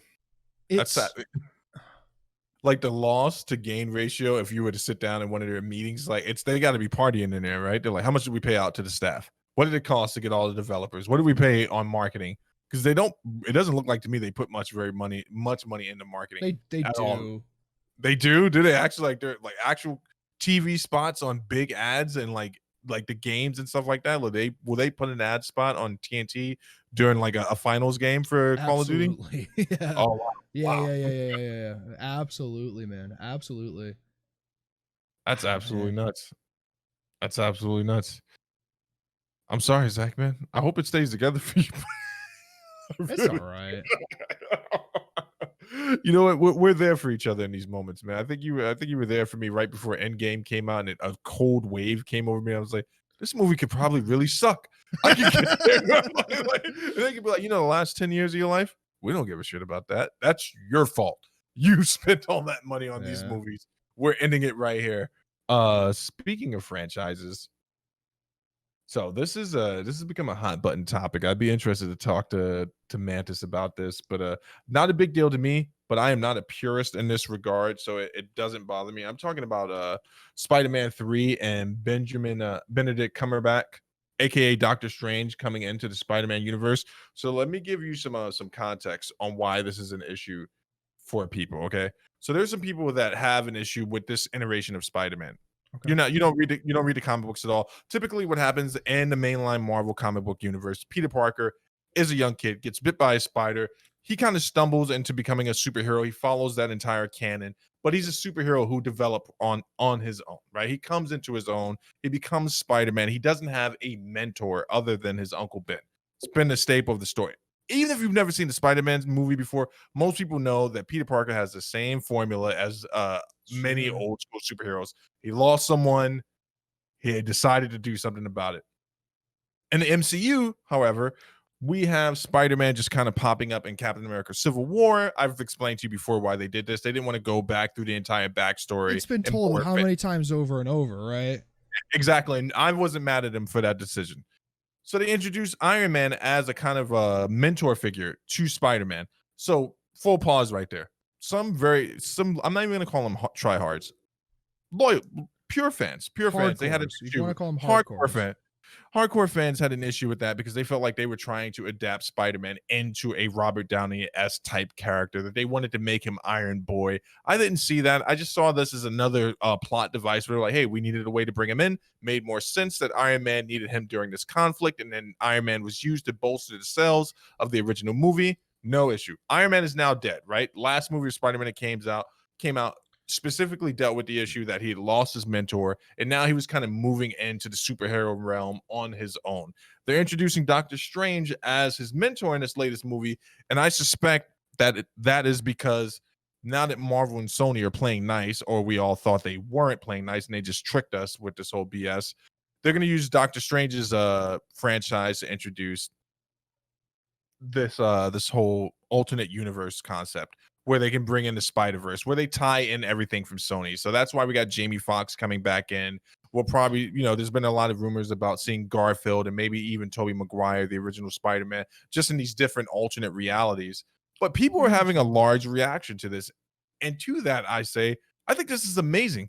First of all, these are the same people who had a hard reaction to the thought of Spider-Man leaving the MCU.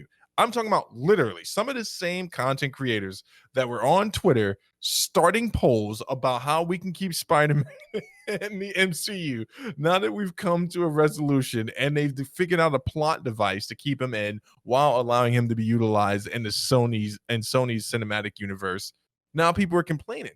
I don't have an issue with this. The only thing I think that might be an issue with introducing Doctor Strange into Spider-Man 3 is that, again, you don't let Spider-Man be Spider-Man on his own. Okay. Right. I think at this point we can definitely have a movie with Tom Holland. I like him as Spider-Man. I like his version of Spider-Man. I think we can do a movie with just him solely in it. But you got to remember the Marvel Cinematic Universe is a universe, so everything leads into everything else. So they have to set up the you just flipped me. No, I didn't mean to. I was rubbing my eye. I'm sorry. That was not intentional. That was like, I guess that was my subconscious telling me to shut the fuck up. Tell me more, Steve, about comics and movies. But yeah, it's interesting because everything's tied together in the MCU, right? So just because he's showing up in this, that also means it's going to give us more information on what's going on in his movie, because that's how they're going to bust open the next saga of the MCU. I think this is great, man. I can't say it enough.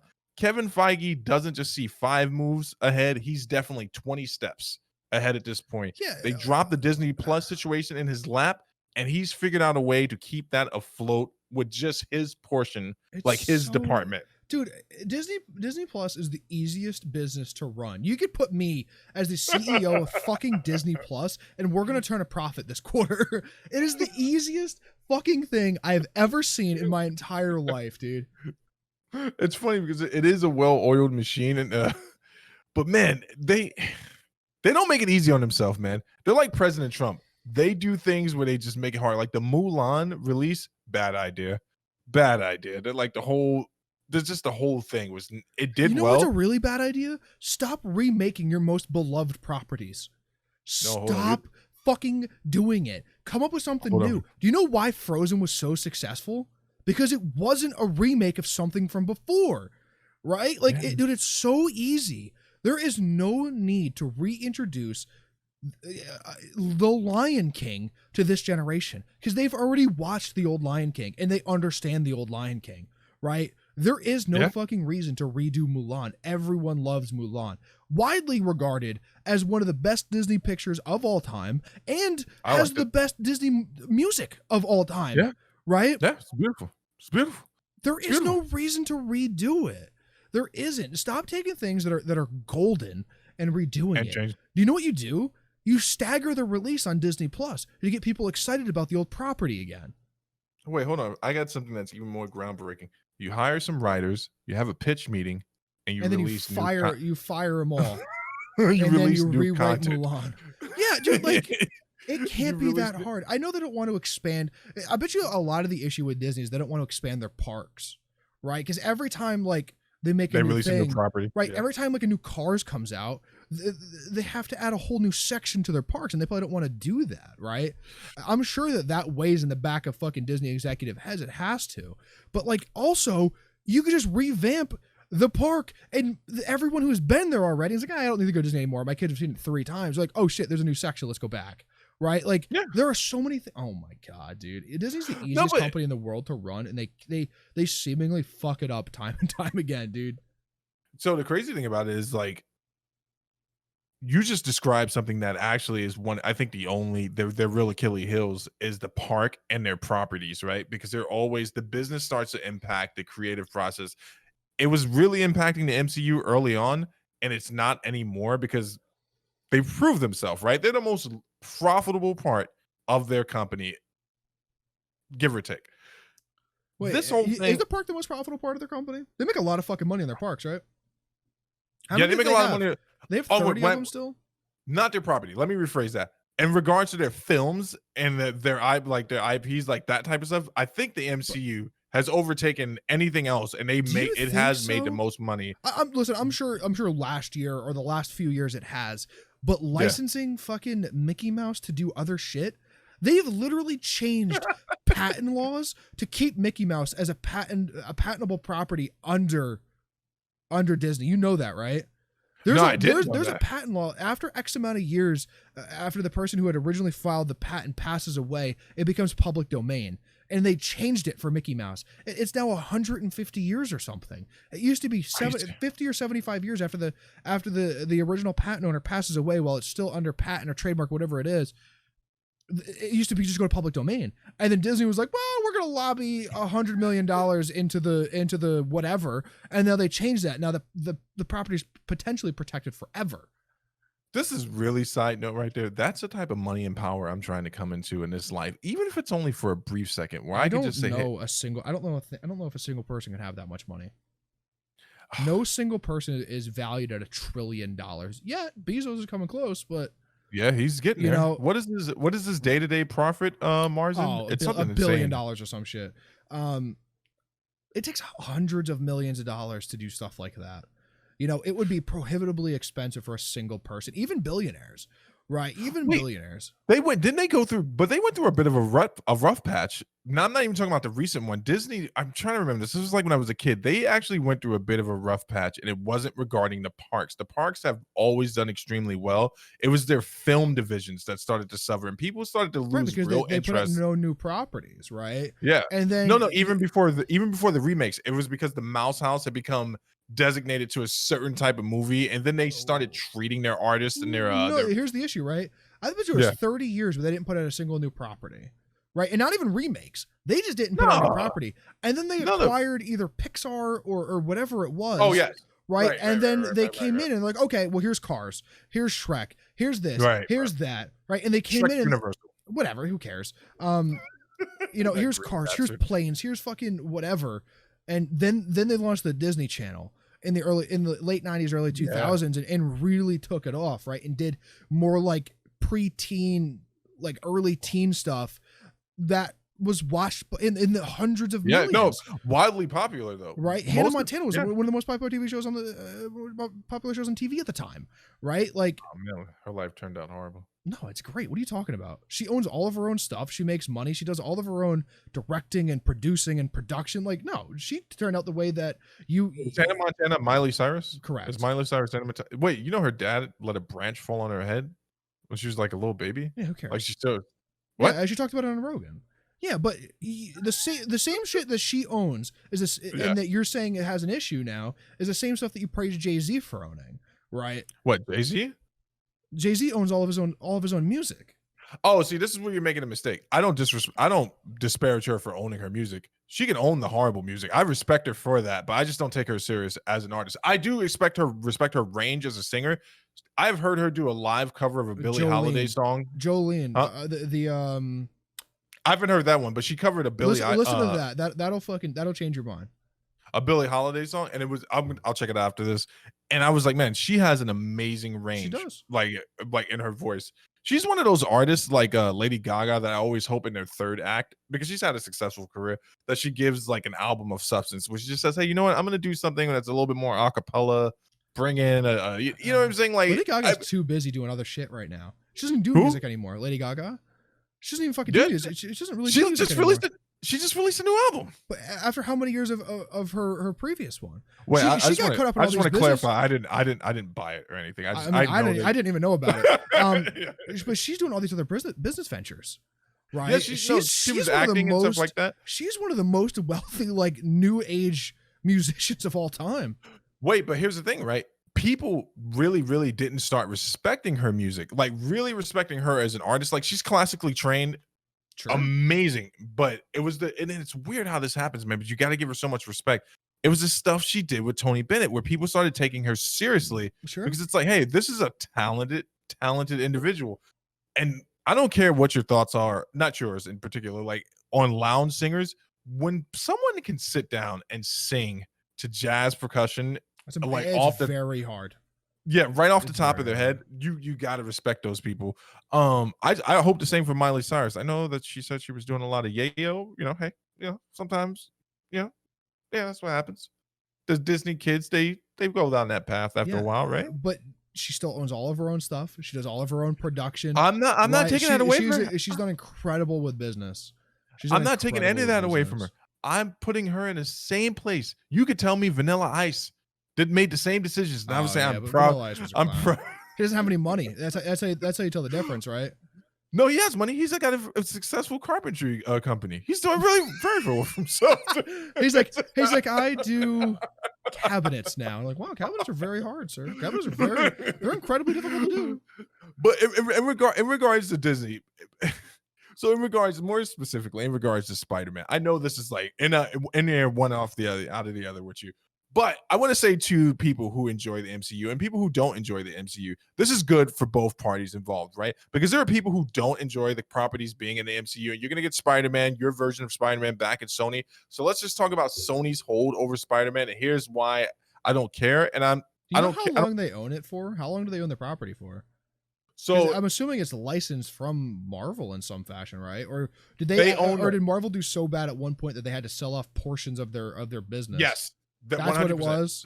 Yeah, they sold the movie rights to Sony for Spider-Man, and all his X-Men and all some shit. They sold that to Fox eventually, and then bought X-Men to Fox. Yes, and then they were like, "Fox, you're mine." Actually, there's a documentary coming out about the last days of Fox. I don't know who's producing it, but it's going to be pretty interesting. But Sony has shown us historically how they treat these properties, right? They're not much better than Fox in regard to this. They're going to release something that people enjoy. So they released the Into the Spider-Verse, well received. Amy Pascal did her thing on that.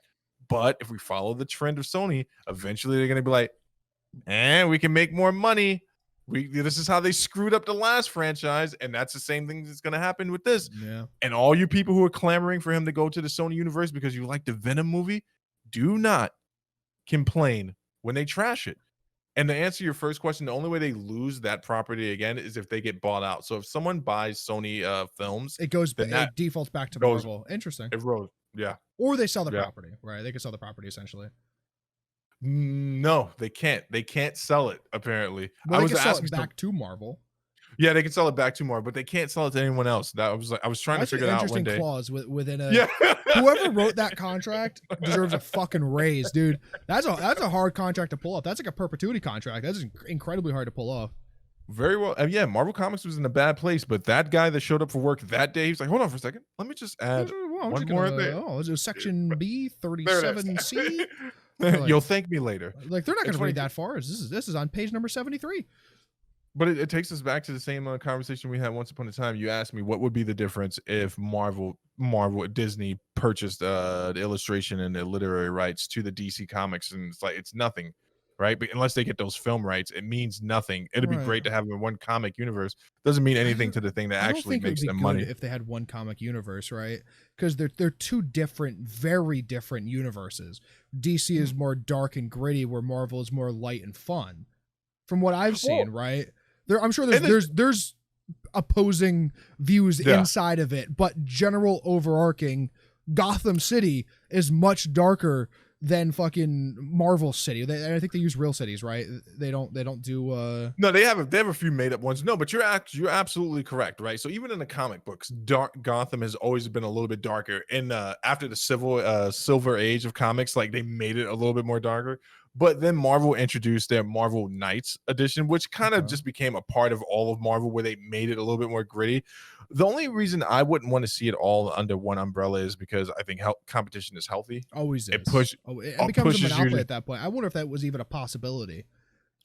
What of them becoming a monopoly? They would Yeah. have to buy Image and a few other. I don't think comic Disney companies. could buy anything else right now. Really, I think yeah, they Disney don't owns. I think Disney owns too much. Yeah, We'll see. Hey, We'll see going we'll see. forward. I'm sure the next 5 years when DC really fucking kicks themselves in the shoes, they'll go forward and try to do something there. I would hope, right? In my opinion, right, and I'm a very unbiased opinion. I think DC has the better potential for movies, right? Because the gritty. They did. Hold on. They No, even absolutely going did. forward, right? Right. Even going forward, because that like upbeat, super positive, like the superheroes can't lose Marvel thing, like especially for someone like me who's on the outside, who they really have to sell to, right? The hardcores are always going to buy it, but they have to sell to me to actually really make the profits, right? No, that is 100% factual. No, actually, for Marvel, they have to sell to families. They're selling to the family experience. They're selling to the mom and dad who want to take all 3 of the kids out and have an IMAX experience. That's fair. And like, and, you know, at but $20 they have to sell pop, their outside. They have to sell outside of their endemic, their some player point, base, right? And at some point, yeah. always, that's the only way you make a profit as a company, right? You can't just sell to the people that need your item, because you need to sell to everybody, right? You can't like skateboarding, for example. Skateboarding went from a very niche, very small West Coast thing to, you know, some of the greatest skateboarders ever came out of like fucking Minnesota and Ohio, right? Like as they should. There's nothing else to do there. A good point. But, you know, at one point it was to emulate surfing. And one guy was like, no, we need to market this to more people other than surfers, right? Because middle America doesn't have surfers. So that's how skateboarding became a $1 billion industry. You can't make a property or a product or an IP and just sell to just exactly the people who need it. You need to be able to sell to a broad audience. Yeah, no, I 100% understand what you're saying. The numbers, though, however, suggest that as long as there are families that are willing from the age of 1 to 4 to take their kids to the movie theater, they will be just fine. But they are, to answer your question, they are vying for your dollar, and which is why they're starting to introduce a darker superhero. So I told you this before, that they're going to release the Blade movie. We're not sure yet what rating that's going to be when they release it. Blade is typically a darker character. There is no way to work him into in my opinion, to the MCU with a fluffy story, right? You can work him into is the Blade story about the guy who died and went to hell or something? No. Blade is the black vampire killer. No, he doesn't just kill black. He doesn't just kill black vampires. I want to clear that up. I didn't think about that. I know he was a black guy. He's a vampire guy. That's my version of hell. This is Wesley Snipes' most famous role. He played the Daywalker, killed vampires. Had he did the entire second movie with his eyes closed. Yes. Yeah, I knew that story, but I've never seen it. I don't know why people give him such a hard time with that, man. He's a thespian. He's trying. It's fucking hilarious.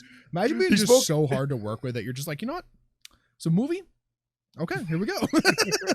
Dude, imagine me the type of guy going, you know what? Don't want to live in America anymore. Moving to Egypt. Going to start my own militia called the Amun-Ra Guard. Look it up. That's a real thing that Wesley Snipes did. And then not pay my taxes and then go to jail. Yep. Yeah. Built himself a little fortress. But you're right. They do. So DC, in my opinion, we've been over this before, and I'm always happy to talk about it again.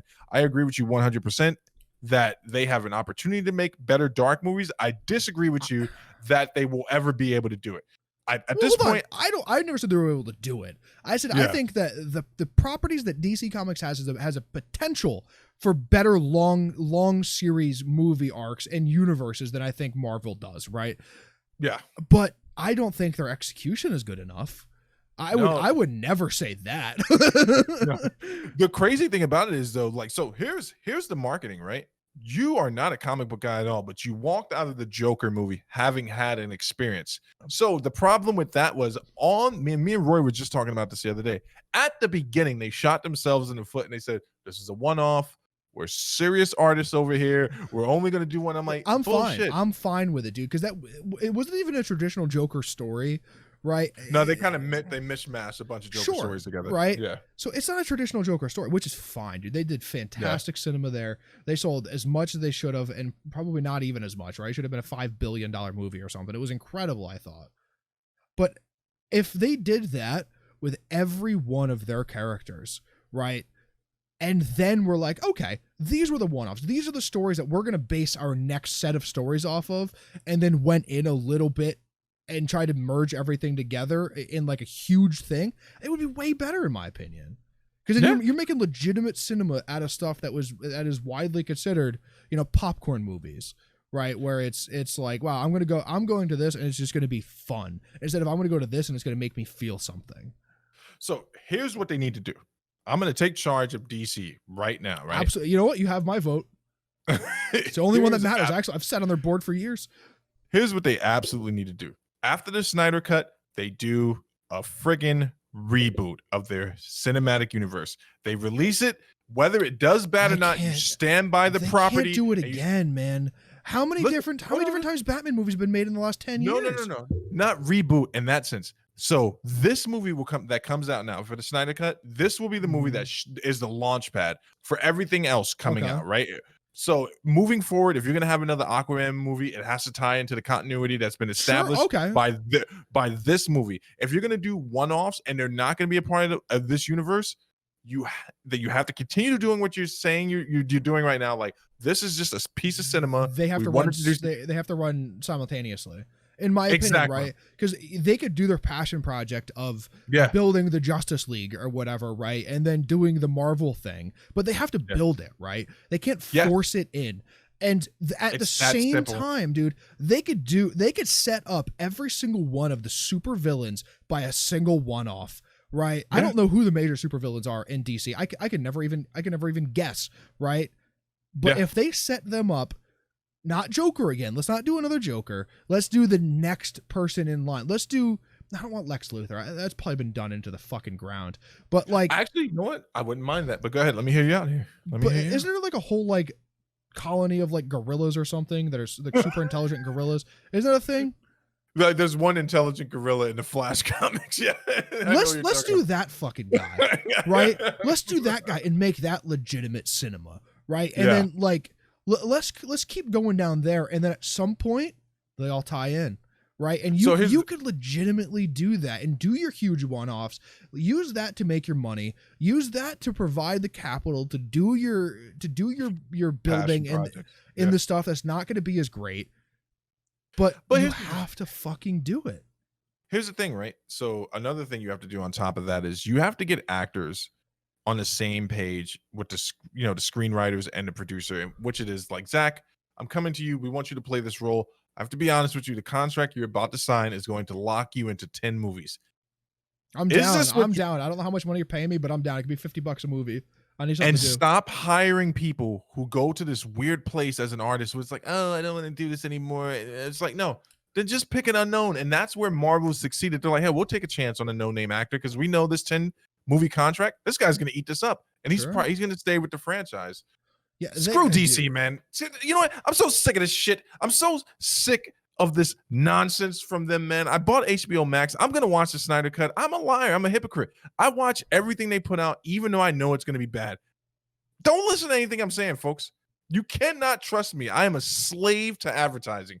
Zach will admit to it. My wife will admit to it. I hate these things up until me. If there was a 12-step meeting for it, I would lead the meeting. I would be the secretary of the meeting. But and the treasurer and the treasurer, because I like to get my drink on with the treasury money. But here's the thing, right? That's what's going to happen with Spider-Man. I'm super excited for this. I'm willing to debate in the comments about why Doctor Strange is a good addition, but everything's subjective. We'll see how it actually turns out. That's all I got to say on that one. You bummed me out with this next topic, man. It was like a shot across I was sitting there drinking my coffee when you sent me this text, minding my own business, unprovoked. I didn't send you any crazy stuff. I didn't start any crazy debates with you. I actually was going to send you a good morning. Hey, how you doing today, buddy? These are lies. Ladies and gentlemen, do not believe anything. I had my list queued up for the day. He had an agenda of things for me to do. I had my list queued up for the day of shit to piss you off that I was going to text you, but you got to me first. 1,000 people playing Avengers on PC. You did normalize this for me, that it's the lack of content. I get that, man. I think that there's enough side missions in it right now where if you were interested in the game, you would be interested. Are they different from one another? No, they're not. So then there's not content there. You know, if you're just replaying the content that's skinned over itself, there's not content. So we got the Hawkeye DLC coming, but it's amazing because I don't know how many people are actually playing on the console. That's the number. I'm sorry. You make your point. You make your point because I have a counterpoint to this. But like, I want to know how many people are actually playing on the console, right? Because that will give me a better understanding of, you know, who is still playing the game right now and why they're playing it. I think I can't prove it. This is all feelings. I'm about to go to the feely touchy place. I feel as if though PC gamers move on immediately from a game like this because it's like, hey, there is not a reason for me to continue playing. Like, I can hold on a second. What you just said is the most correct thing anyone's ever said. People, wait, I'm going to move on from this game because there's nothing else for me to do. What is the point of playing it? It's not a game that lends itself to an incredible story that's replayable, like a God of War, right? And there's no more content, man. There is no more content. Here's what I'm gonna. I can't argue. I can't argue the point of there not being any more content, right? The point of the game, and I think I would have to check. I don't have any numbers to back it up, so that's why I'm saying this is all subjective. I think playing it with your friends is the point at this point, and being able to run missions. Isn't and that just repetitive too, though? From what I've heard, that the multiplayer that they do, I've heard the matchmaking wasn't great. I know you said you've had a decent experience with it, but I've heard that the matchmaking has some issues, especially with only 1,000 players playing, right? It's not cross-platform, and even the missions there are repetitive, right? So there's not content. To me, it seems like, and I don't mean to offend you in any way, it's a cash grab. It's a cash grab for the people who bought onto or are hardcore Marvel fans, and they could capitalize on it, and that's it. That's what it seems like. So, but with the microtransactions, right? The Hawkeye DLC comes out, right? You get the free battle pass for the characters that you own already or whatever. But now you have to pay money to buy the next battle passes for all the characters coming out, right? So there's a microtransaction on top of every free content, right? And that it's a money grab, man. It truly that's what it seems like. And I don't say that very often, right? A lot of what I say is, damn, I respect the hustle, you made your money, good job. But there are some things that where you buy into the hype, or you capitalize on some hype, and it just becomes a pure money grab. And unfortunately, that's what, to me, looking from the outside, obviously I've never played the game, right? It could be incredible for all I know. It looks like a pure money grab to me. So obviously money is the point. I can't businesses are made to made money. Some of them. Yeah, you would be naive to think that like there isn't like an end game money point here. But here's the issue I have with it, right? I do believe that there isn't a big enough market of people who actually want to continue playing the game. They're trying to step into a realm that maybe they weren't prepared for. So I don't know much about League of Legends. I don't know much about any of those other games like RuneScape or anything like that, but that's what they were trying to market this game as, right? And they just haven't been in this market long enough. You just described two different games, two different even genres of games. What they wanted to do is essentially, and not like directly, they didn't say, hey, this is going to be an MMO. Right, they didn't say that directly, but that's what they hinted. They heavily that's what it was catered towards. That's what it was catered towards, and it has zero MMO qualities or characteristics is a better word. League of Legends, by the way, isn't an MMO. RuneScape, WoW, and World of Warcraft are in the same thing. Here's my point. The point of it was supposed to be for that, to return, play the game over and over with your friends, quest, grind, build better characters. I don't think that there are enough people on PC that were interested in the game beyond that point. That's why I would need to kind of see what the PlayStation numbers and the Xbox numbers are. I don't think enough people on PC are interested in the game to play it longer than that. Now, you could very well make the argument. You're making an assumption, right? Yeah, I said that 100%. 100%. Which is almost not fair, right? I bet you there's just as many people who are Marvel fans on PC as there are on fucking probably more because being a PC gamer is way more fucking nerdy than being a console gamer.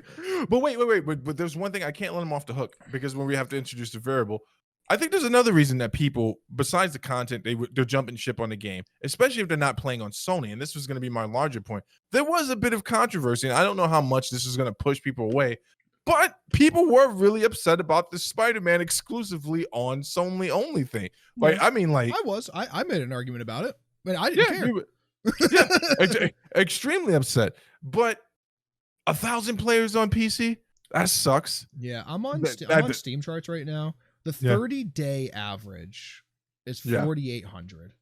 The current players are about 1,500. That's not a lot for a AAA game. That came out 2 months ago? How long has this game been out? Oh man, has it been 2 months? No, it's been like 3 months. Has it been 3 months? I'm sorry. It came out September 9th. It's been a month, dude. Yeah, it's been a single month. I bet you it sold less than 10,000 copies on Steam.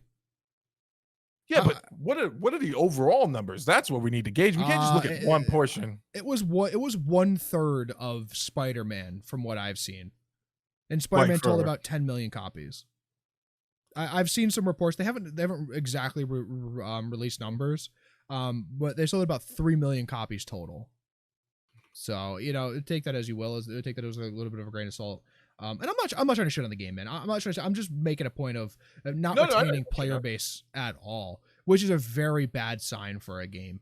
Listen, World of Warcraft is in potentially its worst spot of all time and still has millions of subscribers, right? It still has, over 2 million subscribers or whatever it is, where it peaked at like 10 or 12 or 15 million at some point, some stupid number like that, right? And this game doesn't even have a subscription base, right? This game is you buy it for $60 and you play it forever. Right? It's hard to retain your even your average gamer with 30 hours of content. It's hard to retain in a game that was potentially designed to be essentially endless content, right? Yeah, you know what I'm finding really weird about this is that I can't find the total sales anywhere. You won't because it's bad. Right. It was reported from a UK game distributor that in the UK it had sold less than 1/3 of what Spider-Man had. So, take that as you please. Right. Let's say it sold 5 million copies, and PC is let's say 1/3 of that. Right. And it was sold on Epic too. Right. Yeah. And to retain 1,500 viewers right now, which again not peak time. Or a 4,800 30-day average, which is dropping 35% day over day or so. This is not good, man. It is just not good. Yeah, for the first week, it beat Tony Hawk and NBA 2K21 out. That's all I can find in regards to its sales. Yeah, that's about all I did too. But again, you got to remember, Tony Hawk was it's a remaster. It's a remaster of a game. NBA 2K, I don't know when it had come out. I don't know what the numbers were there and whether or not it was a full 30 days for both of them or 1 week, 7 days for both of them. I don't know what the numbers are there. But man, it's just, it doesn't look good, right? And the worst part about it is you look at developers and publishers and Marvel as a whole, right? Marvel's going to be like, dude, there's not enough people playing this game. We're not making Marvel's Avengers 2.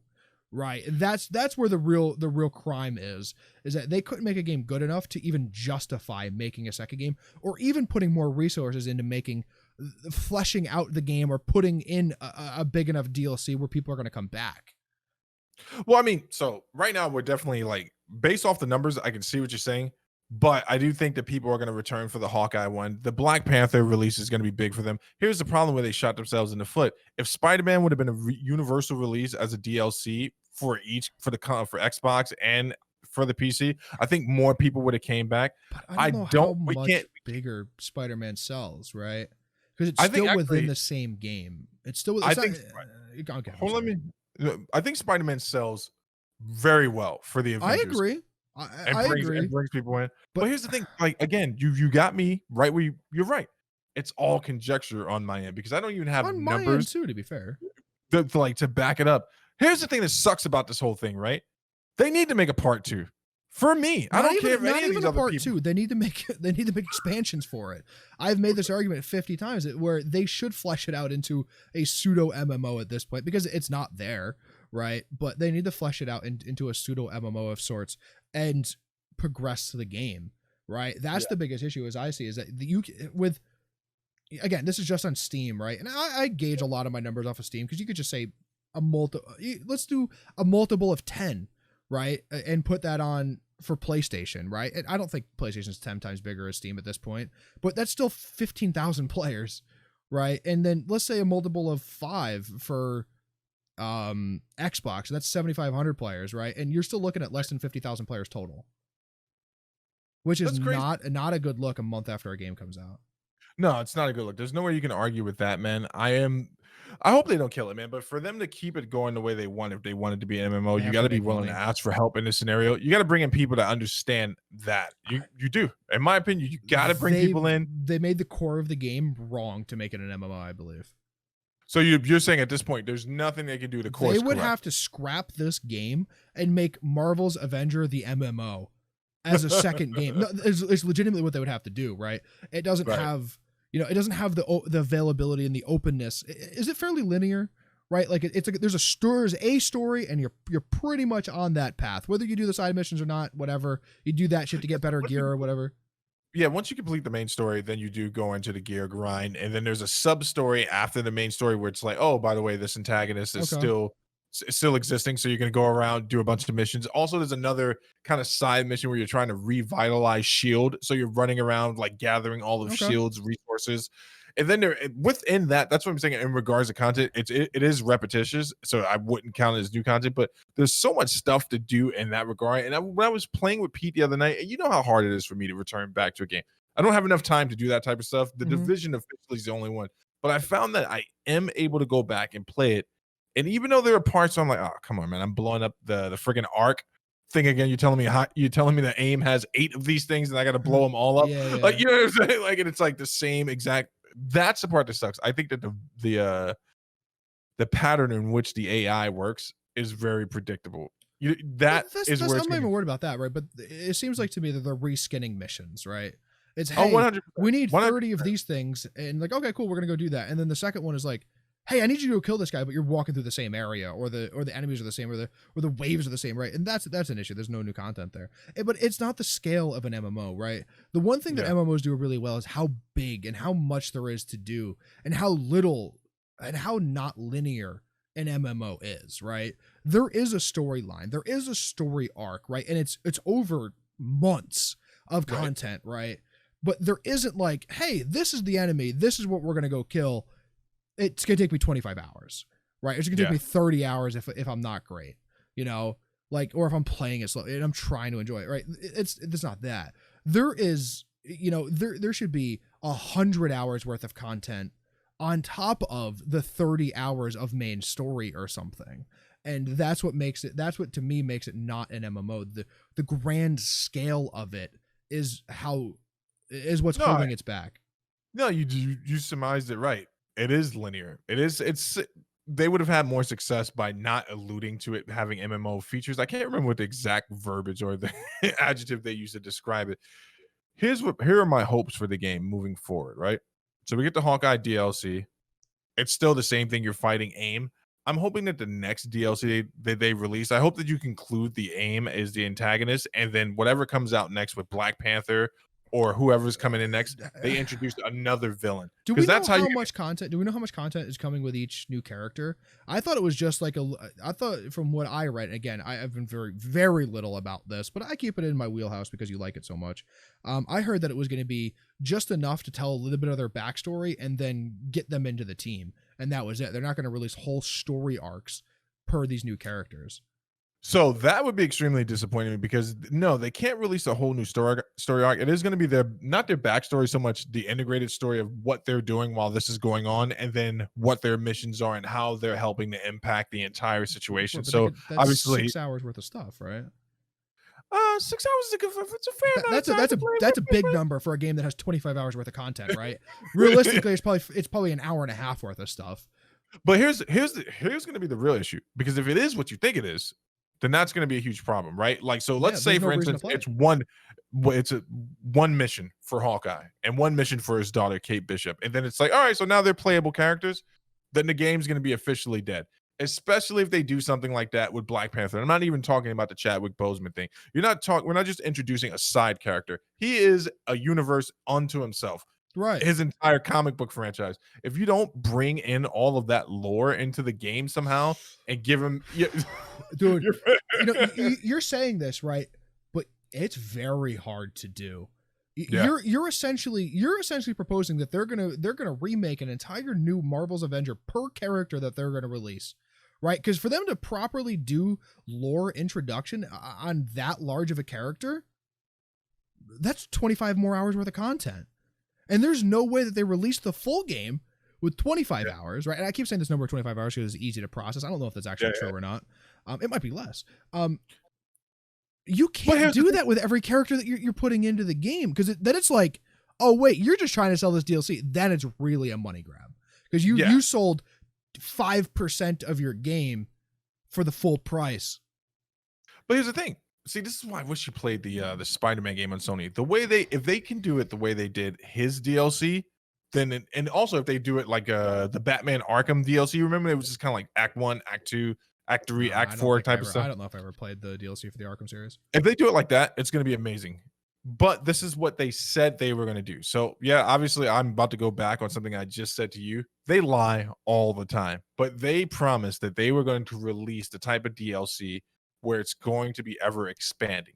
Don't use that language if it's not going to be that. That's really hard to say when your base game had so little content that 30 days later you're struggling to keep people playing the game. Because it means to me that there's thought behind it, but there is no real substance behind it. And substance is what you're looking for. So the only reason I think they will release a part 2 to the game is because, so this really depends on Square Enix and Marvel themselves, at Disney themselves. They're willing to take a loss to build up to something if they think it's going to turn into a profitable franchise. And we have proof in movies. That. Yeah. There's no proof of it in video games. It's not the same in video games though, man. But everything starts as a concept though, right? We're looking at it as consumers, and you're looking at it from the history as you know video games and your understanding, which is vast. But they're looking at it from like what has worked from us in the past. It's a whole different market. You're not selling to the same amount of people as you are a movie. A movie is much more palatable than a video game, and there are some people who don't even like video games, right? 100%, I agree, but you could also agree that the marketing guy, the money guy, doesn't think that way, right? No, he absolutely has to, because video games are a huge venture sink, right? No, they are. And time and money and servers and development. That stuff's not cheap, right? You look at Grand Theft Auto 5, $250 million to make and market and sell Grand Theft Auto 5 before they turn a profit. But that's a proven franchise. No, but look at that number you just mentioned. That is like nothing compared to what they spend to make a movie. But it's not the same level of profitability. If you could do long term and continue to invest in with a proven series like a Grand Theft Auto 5, but that's a series that reaches a much broader audience than Marvel, right? And Marvel reaches the broadest of audiences within cinema and comics, which I don't know the comics are doing very well either, but that actually bums me out a lot, but we can get into that another time. That's a conversation for you to have with another person, because I don't know anything about it. I know a lot about video games. This is really easy, right? You don't see franchises come back when when you didn't make enough money to build the next game. You don't see franchises come back. Wait, I agree with you 100%. I disagree in the fact that I do believe they will push forward if they think they can turn a profit eventually. Now, I understand every variable that you introduced about the game, and I can't deny that. But if they're sitting there saying, hey, is there a chance for us to build it to a place where it becomes a money machine? I think they make that decision 100 times over before they cut it. I just don't know how much money that they need to turn it into the game that they alluded it would be, right? That's a better question. You're $200 million in the hole before you even get a second game out, or B, the first game that you promised to come out, right? Like that's a bad look, especially for a company that has to answer to investors, right? Yeah, I'm looking pretty good as a consumer right now, aren't I, Disney? Here I am, fucking standing for you, keeping you alive. Maybe you should send me a free PlayStation 5. I don't know, a couple of hot dogs for the kids, maybe some Lifetime. People don't go to the movie theaters anymore. Where can they send me and the kids where we can go enjoy something? You get Disney Plus for free. But at your neighbor's house. Yeah. off their Wi-Fi. Right. For the rest of the year. You know what's going to be crazy though? Because with all the layoffs at the parks and everything like that, 25,000 employees or something, right? yeah, we're gonna have to revisit our conversation in regards to Disney as a functioning business here pretty soon, because I want to know what the plan is from this point forward. But then again, I know what the plan is. They're like, we'll trim as much fat as possible to stay profitable and just kind of ride. Yeah, you know what they do? They force another movie. That's it. You force another movie, you can sell $1 billion, you make all that money back, and you're good. You know what's crazy though? We were one of the first. I can say this pretty confidently. We were one of the first people, besides the one other guy, that stuck with the AMC story, right? People pretty much jumped ship on that once they realized there wasn't going to be a huge drama between AMC and Universal. Sounds like they kind of squashed that thing in the background. AMC doesn't have any bargaining power. Yeah, none. They literally have zero. They're AMC. This is the issue with the movie theater business model, right? If Universal decides they don't want to release any more movies, they're going into fucking they're selling romantic novels going forward. That movie theater chain is fucked because they don't do anything for themselves. They rely on someone else to produce things and then buy the stuff from them to sell tickets. It's especially when you open your books and you find out they're in as much debt as they are. So you really don't have any bargaining power. Yeah, it's like, hey, we need you just to stay alive. But I didn't know Regal was in the same place as AMC. And at this point, AMC is much bigger than Regal, I think, isn't it? Yeah, it is much bigger. But I was assuming since Regal was kind of at one point they were kind of catering to a niche market. You kind of go see artsy movies or contemporary films in Regal. But apparently they're in the same boat. But I was just reading an article in regards to AMC and Regal, and with the delays of the major studios releasing movies until like 2022.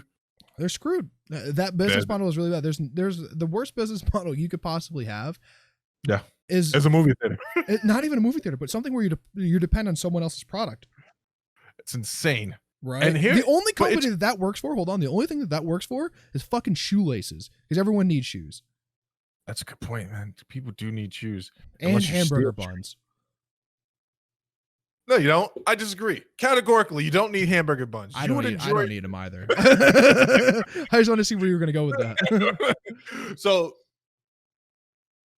here we are, number 6, right? Number 6 with a bullet. This has to be quick, dude. I can't fucking. I can't deal with this one.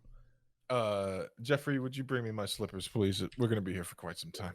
So watch the vice president debates, which is actually the presidential debates, because nowhere in our history have we been closer to one potential vice president and a vice president becoming rapidly becoming the president.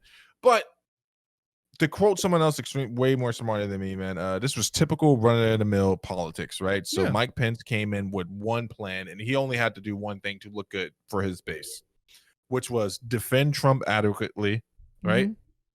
Make sure that people still feel confident about the policies. And that's his job as the VP at this point. It's like, hey, I know he's doing this stuff over here. I know he's not staying quarantined, but here's what we've managed to accomplish. Here's what we did in these past 4 years. Here's what we plan on doing in another 4 years.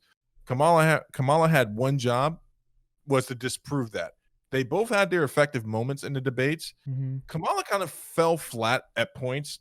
She is much better at being the hammer than she is the nail, especially when it comes to the question of her record. And I was telling someone else this, man. Well, she's going to flip on entirely, right? She at one point was bragging about putting people who sold marijuana in jail, right? Because she was was she an attorney general or something of New York or potentially? Oh, not New York, San Francisco. Same shit. Who cares? California. Some fucking stupid state that doesn't matter. Yeah, those idiots. I hate California. nice shoes. If you've made it to this far into the show, you're one of our hardcore fans, and you know our humor at this point. Well, listen, like, so she managed to do well, and she managed to speak to the audience, because that's really all she has to do for her base, right? It has to be a motive.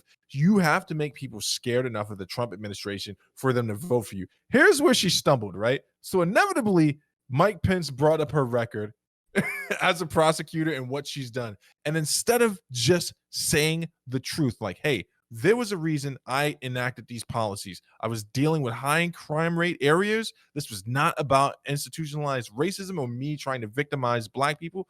I was trying to deal with the criminal element that was taking a stranglehold on these communities. Just say it.